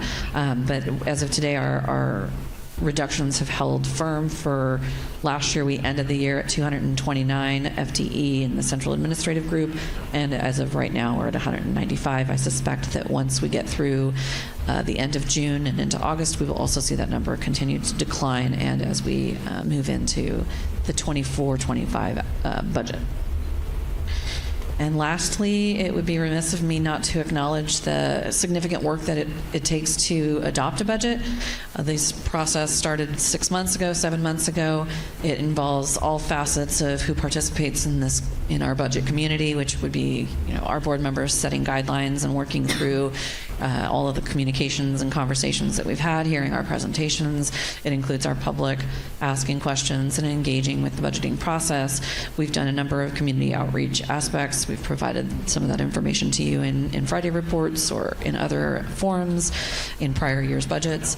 And it involves the budget team and many of our cabinet members and departments. So it's a holistic effort, and not to be taken as a light opportunity to finish our budget. So that is what I wanted to share with you this evening. Thank you. Are there any questions or comments from the board? No? It's very thorough. Thank you so much. Thank you. Yeah, thank you very much, and thank you to each individual that contributed to this process. I know that it has been arduous and stressful and challenging, and so thank you very much. I'm sorry, I want to make sure I didn't miss anybody. Okay, thank you so much, Ross. All right, moving on to item number 13, curriculum and instruction. I will talk slowly so people can move to the podium. Item 13.1, approval of, I jumped ahead, sorry. Approval of contract number TSD 24-067, interlocal agreement between Puyallup School District and Tacoma Public Schools, September 1, 2024 through August 31st, 2025. Good evening. As a point of interest, we're closing out 1 year and getting prepared for the next school year. So this evening you'll see a series of contracts that are designed to support our students with IEPs who receive special education services. And we'll kick that off with an interlocal agreement between Tacoma Public Schools and the Puyallup School District, whereby if one of us has a program that is more appropriate for a student in either district, then we can reciprocate services naturally and easily by having this contract. And I'll try to briefly engage in some updates around what these contracts mean and how they support our students while maintaining some level of brevity. The Deputy Superintendent, on behalf of the Director of Student Services, recommends that the Board of Directors approve contract number TSD 24067, interlocal agreement between Puyallup School District and Tacoma Public Schools, September 1, 2024 to August 31, 2025. I move to adopt 13.1. I second. It's been moved and seconded. Are there any questions or comments? Seeing none, all those in favor say aye. Aye. Opposed? Passes. Item 13.2, approval of contract number TSD-24-081 between PSED Real Life School and Tacoma Public Schools from September 1st, 2024 through August 31st, 2025. Real Life is a OSPI Approved Therapeutic School. That's a non-public agency designed to support a daytime program with students who have severe needs that are not able to be met within the Tacoma Public Schools. And the programming is specific and individualized and progressive in a manner designed to meet those specific needs. The Deputy Superintendent, on behalf of the Director of Student Services, recommends that the Board of Directors approve contract number TSD 24081 between PSESD Relife School and Tacoma Public Schools in the amount of $95,732 from September 1, 2024 to August 31, 2025. Funding source, Student Services. I move item 13.2. Second. It's been moved and seconded. Are there any questions or comments? Seeing none, all those in favor say aye. Aye. Opposed? Passes. Item 13.3, approval to adopt 6 to 8 open side curriculum materials for the 2024-2025 school year. The Assistant Superintendent of Teaching and Learning recommends that the Board of Directors approve the adoption of the grades 6 through 8 open SciEd curriculum and purchase of the additional teacher kits before the opening of the 2024-25 school year in the amount of $286,189.63. Funding source, Basic Ed. I move to adopt 13.3. Second. It's been moved and seconded. Are there any questions or comments? Comment. This school year, I've been to 2 middle school science classrooms, and I spent a whole class period in both of them. It was very interesting, but I did get to see some of the way that we are teaching science in action, and it was really inspiring. I was also really moved by the testimony of the science teachers who came tonight, who were saying this curriculum is really making an impact. I loved hearing how they brought back the lesson they had learned just from being out and outside here when the I can't say it, Aurora Borealis. See, the kids Northern Lights too. That one. Yep. When the kids saw it, and then they brought it back to their classroom. So it's really having an impact, and it's just grateful. I'm grateful to hear from the teachers who are doing it, from students seeing it in action. So yeah. Excellent. Any other questions or comments? Seeing none, all those in favor say aye. Aye. Opposed? Passes. Item 13.3. Item 13.4, approval to purchase springboard curriculum materials for the 2024-2025 school year. The Assistant Superintendent of Teaching and Learning recommends that the Board of Directors approve the purchase and delivery of springboard curriculum materials before the opening of the 2024-25 school year in the amount of $232,200, including sales tax and shipping. Funding source, Basic Ed. I move item 13.4. Second. It's been moved and seconded. Are there any questions or comments? Seeing none, all those in favor say aye. Aye. Opposed? Passes.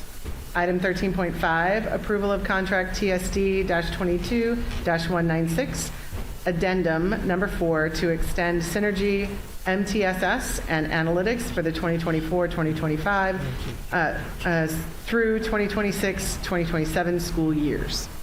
The Assistant Superintendent of Teaching and Learning recommends that the Board of Directors approve the extension of Synergy MTSS and Analytics for the 2024-25 through 2026-27 school years in the amount of $613,117, exclusive of sales tax. Funding source, Tech. I move to adopt 13.5. Second. It's been moved and seconded. Are there any questions or comments? Seeing none, all those in favor say aye. Aye. Opposed? It passes. Thank you, Zeke. Item 14, business matters. Item 14.1, approval of contract number TSD-24-094 between Tacoma School District, Metro Parks, Tacoma, and Tacoma Parks Foundation for the Beyond the Bell, Club B, and Summer Late Nights program. The superintendent recommends that the board of directors approve contract number TSD-24-094 between Tacoma School District, Metro Parks Tacoma, and the Tacoma Parks Foundation to continue the Beyond the Bell, Club B, and Summer Late Night programs through 25-26 school year for a total contracted amount of $1,300,000, inclusive of sales tax. Funding source, ESSER funds for the summer of 23-24, and Title LAP funds for the remaining. I move item 14.1. Second. It's been moved and seconded. Are there any questions or comments? I guess I'd just like to say that I'm just so proud of the partnership that we have developed with our various agencies that are serving all of our students in in Tacoma, and this is the second year we're doing summer late night.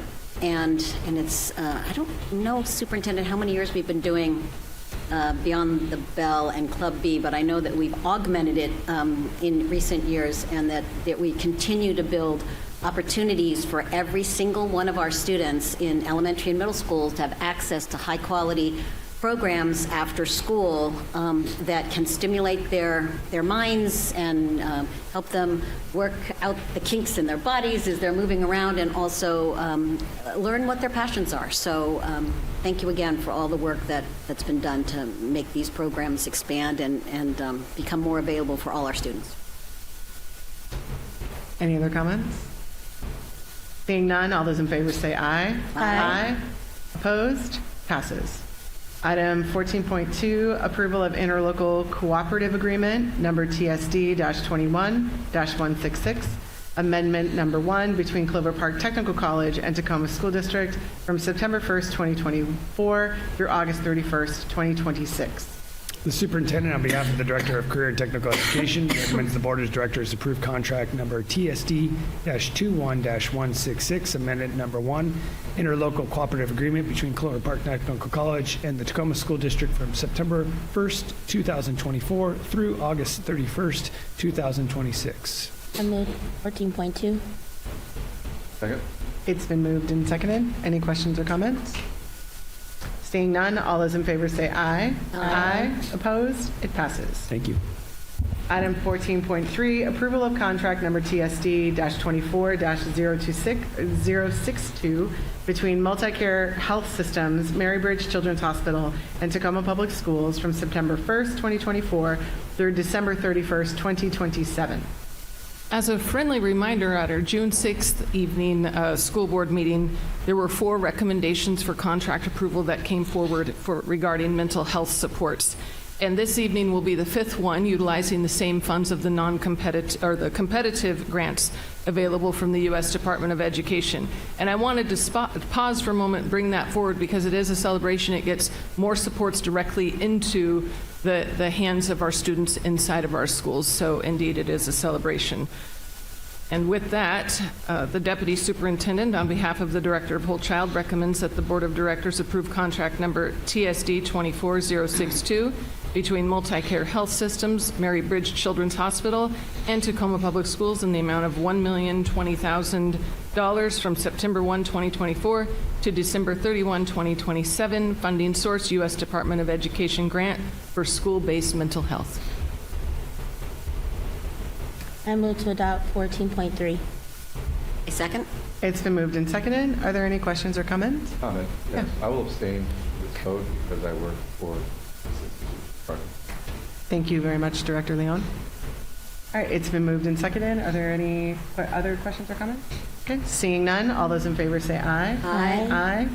Opposed? Abstentions? Abstain. All right, it passes. Item number, let's see, that was 14.3. Item number 14.4, approval of contract number TSD-24-077, contractual agreement, Alliance Nursing and Tacoma Public Schools from September 1st, 2024 through August 31st, 2028. Before reading this, I'd like to comment real quick that this contract, as well as the next one with Row Health, are critical contracts in the sense that we are able to access highly trained one-on-one nurses for specific programming to provide needs and supports to our students who are medically fragile or have specially designed needs under their IEP or other medical needs. Maybe it's a 504. Nonetheless, our staffing can only go so far. We seek first our internal staffing, and when we can't meet the need with internal staffing, we'll move to our contracts.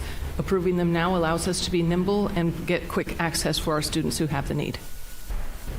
The Deputy Superintendent, on behalf of the Director of Student Services, recommends that the Board of Directors approve contract number TSD-24077 between Alliance Nursing and Tacoma Public Schools in the amount of $400,000 over the 4-year agreement from September 1, 2024 to August 31, 2028. Funding source, Student Services. Move 14.4. Second. It's been moved and seconded. Are there any questions or comments? Seeing none, all those in favor say aye. Aye. Opposed? Passes. Item 14.5, approval of contract number TSD-24-078 between Roe Health and Tacoma Public Schools from September 1st, 2024 through August 31st, 2028. The Deputy Superintendent, on behalf of the Director of Student Services, recommends that the Board of Directors approve contract number TSD 24078 between Roe Health and Tacoma Public Schools in the amount of $2,400,000 over the 4-year agreement from September 1, 2024 to August 31, 2028. Funding source, Student Services. I move to adopt 14.5. A second. It's been moved and seconded. Are there any questions or comments? Seeing none, all those in favor say aye. Aye. Opposed? It passes.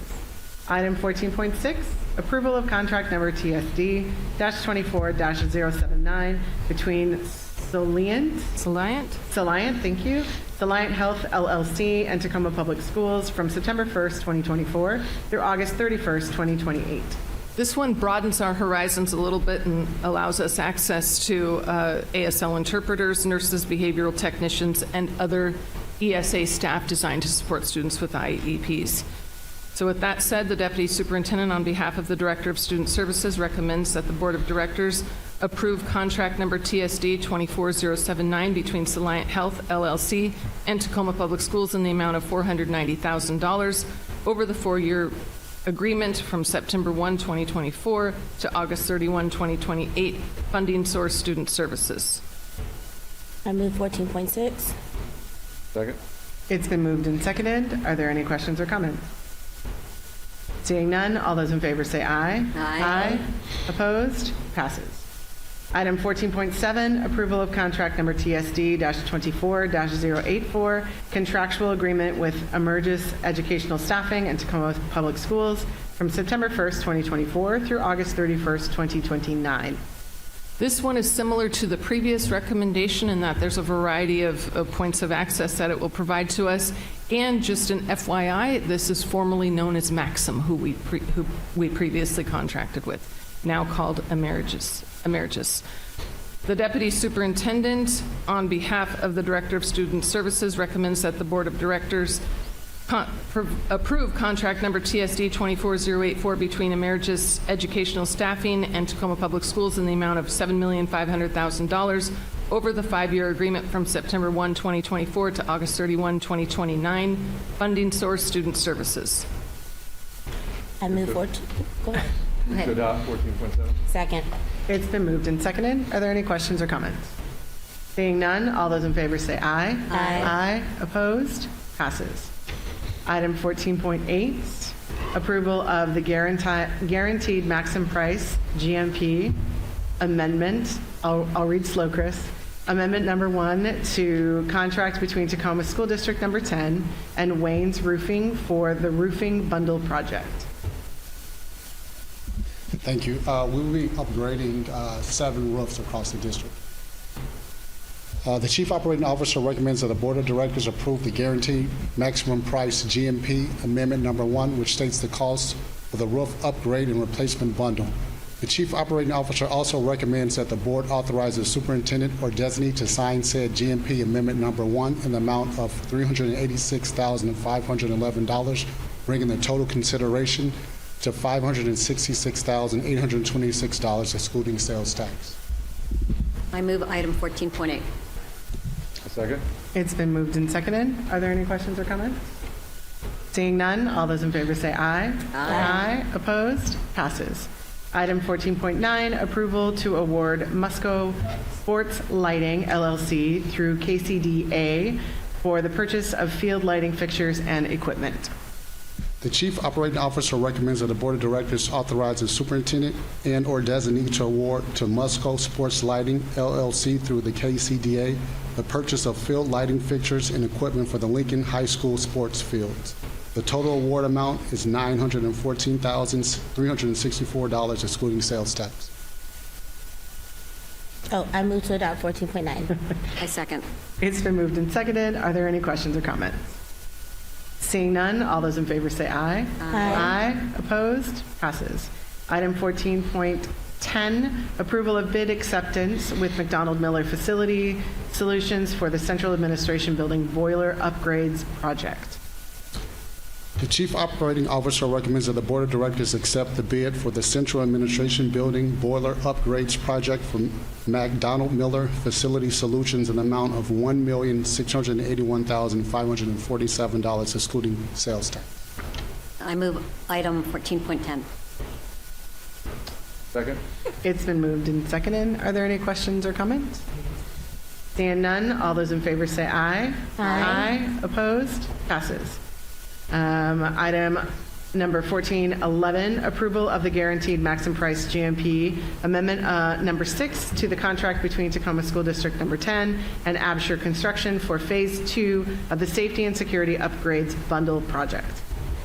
The Chief Operating Officer recommends that the Board of Directors approve GMP Amendment Number 6, which states the guaranteed maximum price GMP for the purchase and installation, completion of access controls, intrusion detection, and intercom upgrades, and authorize the superintendent or designee to sign said GMP Amendment Number 6 in the amount of $1,035,895, bringing the total consideration to $21,239,891, excluding sales tax.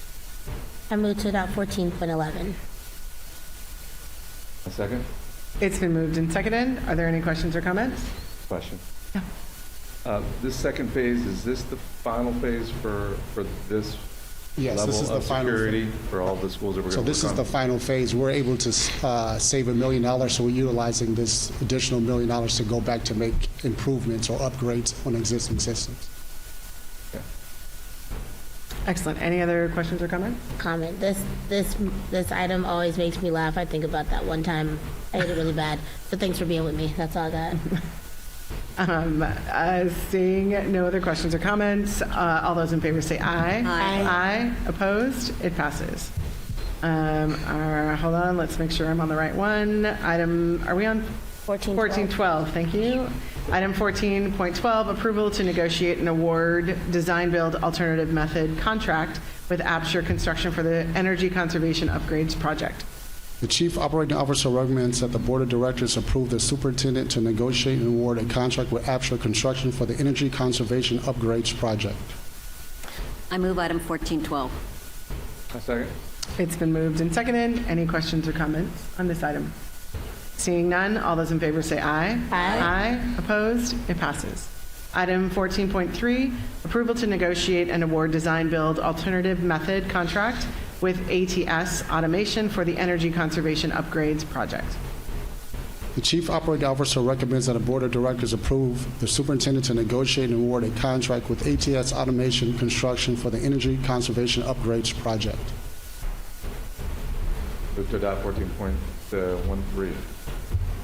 Second. It's been moved and seconded. Are there any questions or comments? Seeing none, all those in favor say aye. Aye. Opposed? It passes. Thank you very much, Chris. Item 15, other business. Item 15.1, ratification of the 2024 through 2027 collective bargaining agreement between Tacoma School District Number 10 and the membership of the International Union of Operating Engineers, IUOE, Local 302, Transportation. Director of Labor Relations and Whole Educator Support, on behalf of the Assistant Superintendent of Human Resources, recommends that the Board of Directors ratify the collective bargaining agreement between Tacoma School District Number 10 and the membership of the International Union of Operating Engineers, Local 302, Transportation. Move to adopt. Second. It's been moved and seconded. Are there any questions or comments? No? Seeing none, I will pass it over to General Counsel Benrow. Sure. President Keating, how do you vote? Aye. Director Bombright, how do you vote? Aye. Director McElroy, how do you vote? Aye. Director Leon, how do you vote? Aye. All right, the CBA with IOUE 302 passes 4-0. Thank you. Thank you. Item 15.2, adoption of resolution number 2140, adopting of the 2024 through 2025 budget. The Chief Financial Officer recommends that the Board of Directors adopt resolution number 2140, providing for the adoption of the 2024-2025 budget. I move item 15.2. A second. It's been moved and seconded. Any questions or comments? Seeing none, I will pass it back to General Counsel Benrow. President Keating, how do you vote? Aye. Director Bombright, how do you vote? Aye. Director McElroy, how do you vote? Aye. Director Leon, how do you vote? Aye.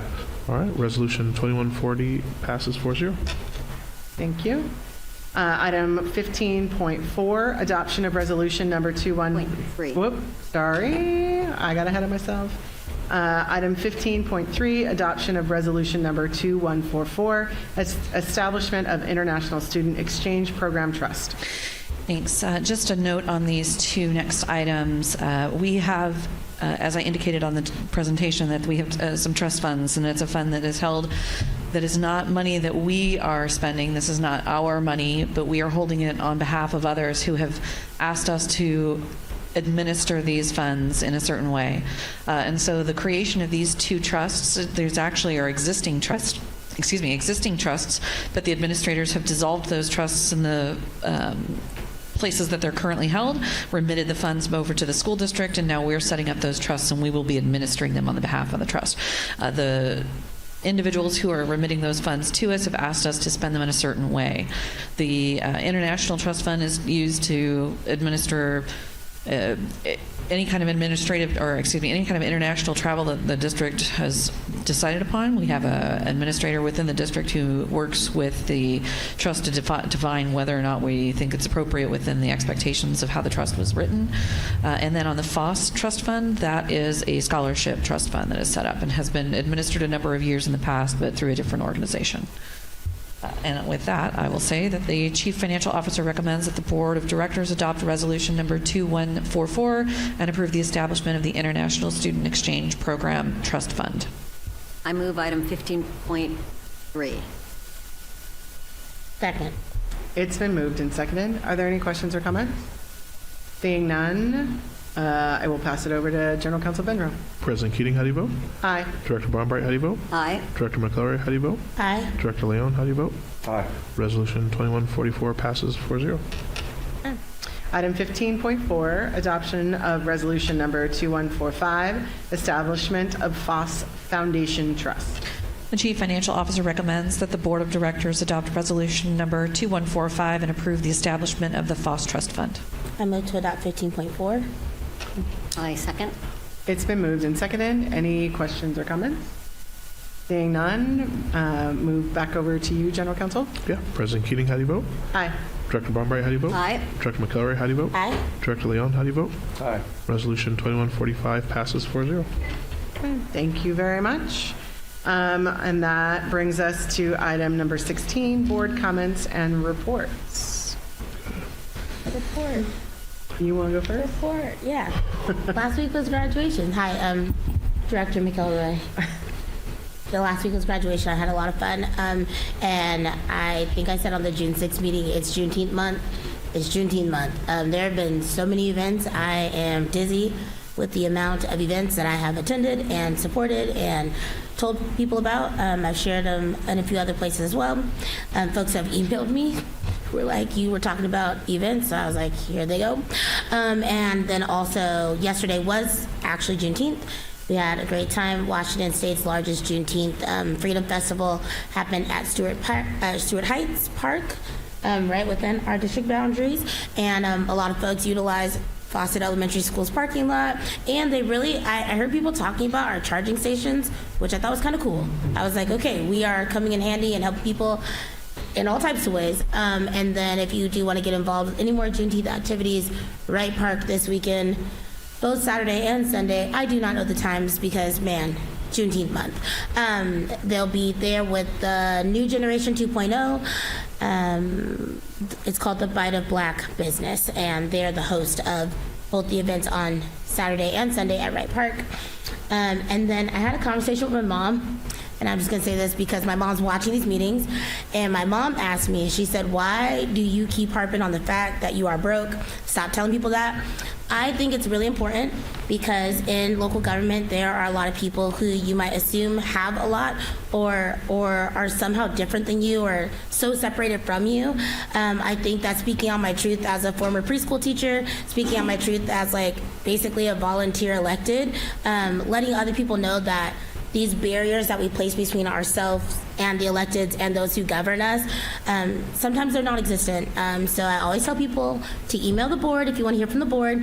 Email me if you need to get a response telling you to email the board for a board response. But also just being really transparent. There's a lot of parents in our district that are struggling financially and otherwise, and I think I try to speak on that to tell people that I see you, I hear you, I feel you, I've been you, I am you sometimes, a lot of the times.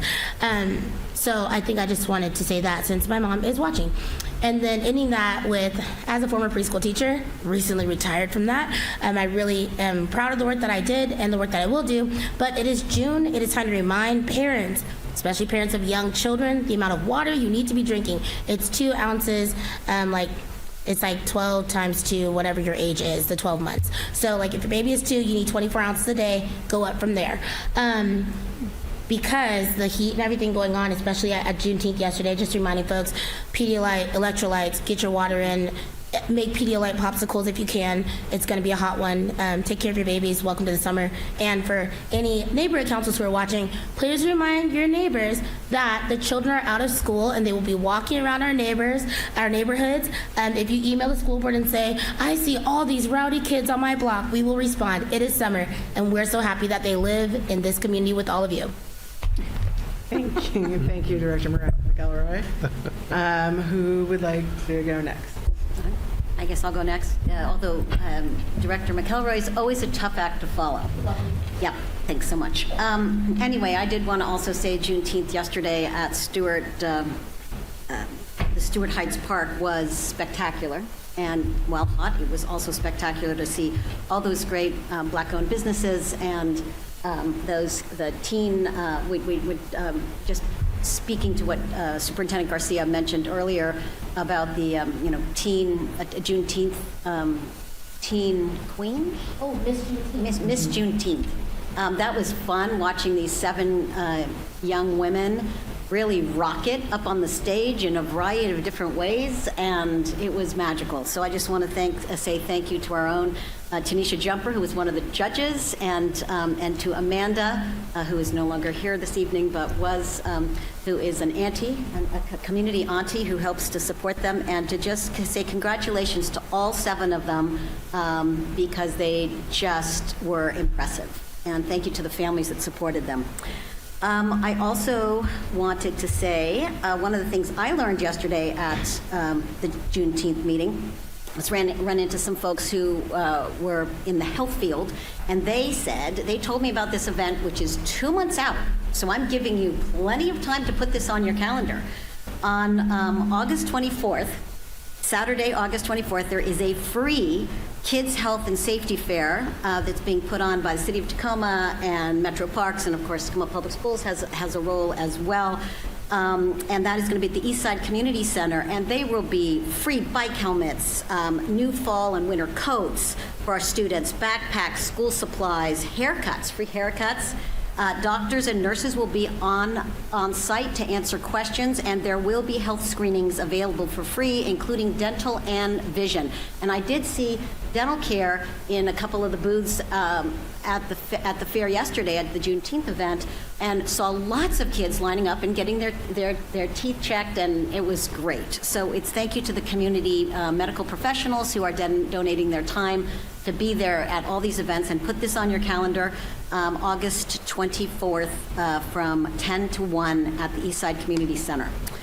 The other thing I wanted to say, because this is the last board meeting of the school year, I mean, it's not our fiscal year, but it's the end of the school year, I want to thank one more time the 4 student representatives who sat with us in these board meetings and grappled with some of the big issues and talked to us individually before and after meetings, and asked good questions and participated and shared so many of their own insights and what was going on for them at their schools throughout the year. And I so appreciate all the work that they put in and the time that they dedicated.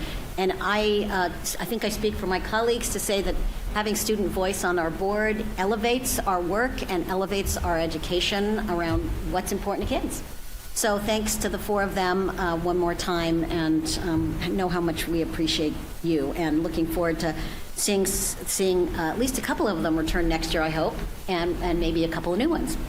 So thanks for that. So if you're a student listening and you're in high school and you're interested in thinking about, I think it's the upper years, juniors and seniors, if you're interested in applying to be a student rep on the board, please consider that. And I think James Neal is in charge of doing that for us here at TPS. So we can, reach out to him through your principal or next year as soon as we get back to school. And then the last thing I wanted to talk about, what a shock. We had a JMAC meeting since our last board meeting. But you guys were probably wondering if I forgot. Yeah, no. Instead of doing it first, I'm doing it last.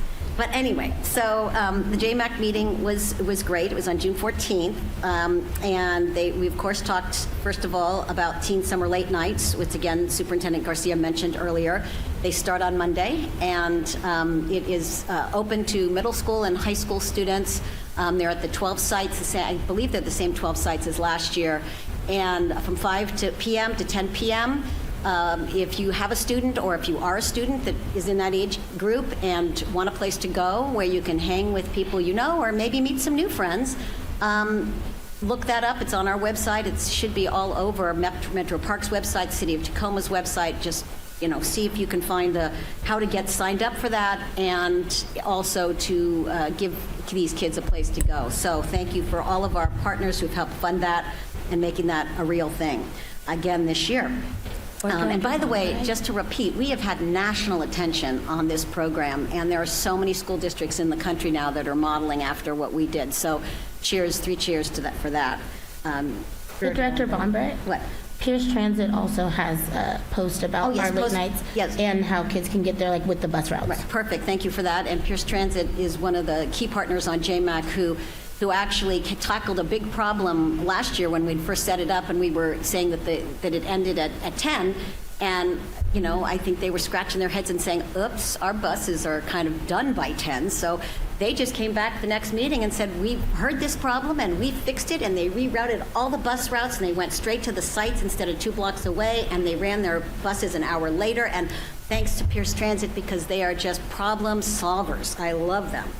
And speaking of other partners, Tacoma Public Utilities, one of the other things we talked about at JMAC meeting was the Tacoma Public Utilities has 2 programs that I'd like the public to be really aware of, and I'm not sure if folks don't know, they can go on the Tacoma Public Utilities TPU website and find out about them. But the first one is a bill credit assistance program for low-income families, and it is a lifesaver. It's to help keep the lights on during these hot times, keep the air conditioning on, and if you need help in paying for your electric bill and your anything that you get through TPU, please check their website for that. And then the second one is discount rates for our low-income seniors. So if you're 62 years old or older and are low income, TPU has you covered. So please go on the website, or if you don't use the websites, that's not your thing, get one of your grandkids or your kids to show you how to do it, because they have some programs for you, and those are filling up fast, so please go on. And then I think that was it. Yeah, and also just say that graduations, again, last week, my favorite week of the year, super fun. And thank you to all the people here at TPS that made that happen. And thank you to the teachers and the students. And I was just impressed and inspired by the student speakers at each of the events that I attended, and felt I just have a lot of positive, hopeful energy about where our world is going because of these kids. So let's keep supporting them in our community throughout the summer. That's it for me. Thank you. Director Leon? Yeah, wonderful week with graduation. So I started with Tacoma Online. It was an excellent graduation with 3 speakers, more than that, but 3 speakers were highlighted. And just to hear the heartfelt stories about the reasons why that type of school environment was what those kids needed was really important to hear, and I think a great service that we're doing for our community there. And it was Mount Tahoma's turn that I was at least, and they, again, very excellent speakers that were spoke there. Great messages of resilience and hope for the future, and the choir and the band did a wonderful job. Also, a very nice musical performance. Great families that were just super excited at all those. And today I was at Baker Middle School, and I was also outside, so it was nice to be outside in the nice sun, and very excited kids. And the staff were very excited to get them graduated. Lots of awards, and to hear and learn about all the awards that all the kids got at all the schools that I was at was a lot of fun to hear about, and all the stories. And then yesterday I was also at at PLU has a one-day football camp / showcase, they call it. But 3 of our schools were there: Mount T, Lincoln, and Stadium. If the other ones were, anyone else was there, I didn't see you. I don't think you were there, but I'm sorry I didn't see the other ones. But anyway, it was very safely run, is what I want to say. 40 schools were there, very safely run. Olympic Sport and Spine were one of the lead trainer groups there, along with, of course, the PLU staff. It was wonderful to have them support the youth in this way. Some heat injuries, like basically dehydration and things like that. Only one significant, mildly significant joint injury, and no concussion. So it's just contact sports are being done in a safer way around the country, especially in our community. So I just want to bring that point out. Thanks. Thank you. I will echo everything that's been said about graduations, and it started with, for me, the CBT, Community-Based Transition Program, actually right here on the stage, and Director Bombright was there as well. It was just always one of my favorite ways to start graduations, whether I'm the one at the podium or not. I just love to see particularly our interns graduate and move on.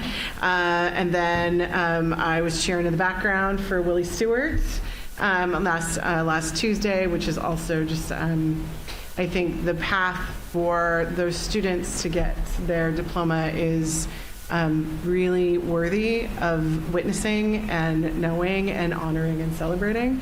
And then I got to participate in Ideas and Lincoln's graduation ceremonies. And I will say, I did watch Silas as well, but I will have to say Lincoln was the loudest that I know of. I did not see Mount T or Stadium, but dang. But they were really special. And I want to acknowledge Tanisha Jumper and her entire team, several people that are also here supporting our meeting tonight. The live streaming, the photographs, the videography, the step and repeat, just there was so much that went into each one of these graduations, and allowed our community and our family members, whether they were watching live stream or there, to also participate in that social celebration. So a major shout out to our communications team and the 2 interns that are also that were a part of that event, or those events as well. So it was it's just a really special week that allows us to see the culmination of years and years of investment and time that goes into our students. On Friday of last week, I participated in Bernie's Career Day, and that was amazing. I got to talk with a 5th grade class and a 3rd grade class, and they were really interested in why I've had so many jobs, and so we talked about that, from working in the restaurant industry to owning my own business for 16 years to then becoming a board director. So we had some really cool conversations, and I had asked them what jobs and careers they're interested in, and in both the 4th and 5th grade class that I was with, they had some amazing ideas. They're entrepreneurs, engineers, architects, multiple students interested in the military, multiple different kinds of service in the military, or arms of the military as well. And one of my favorite was a 5th grade girl who has a dream of becoming a Navy SEAL. Wow. And I was like, you, my friend, I know. I was like, and she talked about how she said that to her knowledge, no women have actually made it through Navy SEAL training, or few. She said none or few, but she was like really determined to be one of those few that make it through, and I was unbelievably impressed with her.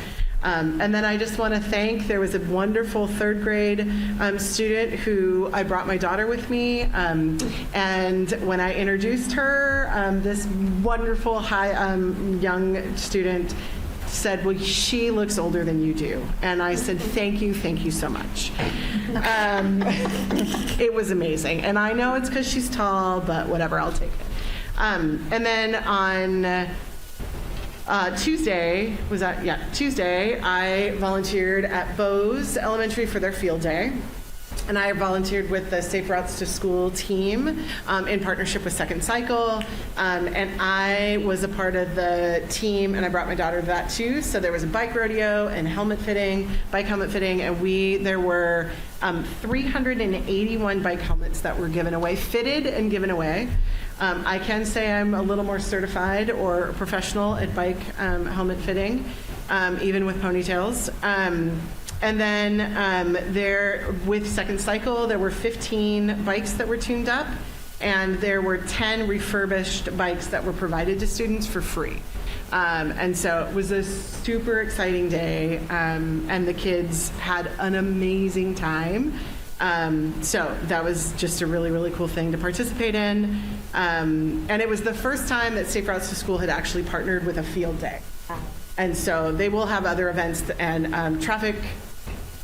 what are they called? Traffic garden? No, not traffic gardens, but...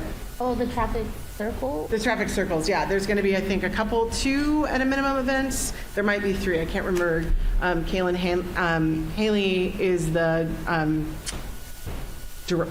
she's in charge of or runs Safe Routes to School. Well, I don't even know what her title is, and now I'm a little embarrassed by that. But anyways, it's just it's a really cool thing, and the kids just had having access to transportation can be life-changing, and the terms of independence as well. So it was a really special thing to do. And then also Superintendent Garcia and I met with our federal relations team last Friday morning. And then this afternoon, I had met with the TA president, Penny Kramer, as she is out leaving her term, as she's outgoing with Forest Creek today, to just talk about some of the concerns that she's brought forward. And so we, I would say, had a productive conversation. And so I think with that, I want to I'm feeling Vice President Stroger's energy, and just want to reiterate his message that he always talks about being safe. And being safe out there in our community. And I hope everyone has an amazing last day of school and a wonderful summer. So, Superintendent, do you have anything to add? No? Okay. With that, we have to. You got to announce. See, I'm ready to go. It's hot. Yeah, it is really hot. All right, with that, item number 17, thank you so much for keeping me honest. Announcements of next regular board meetings: July 11th, 2024, 6 p.m. business meeting in this location. August 22nd, 2024 at 6 p.m. another business meeting also in this location. And on September 12th, 2024, 6 p.m. business meeting. And now I will adjourn the meeting.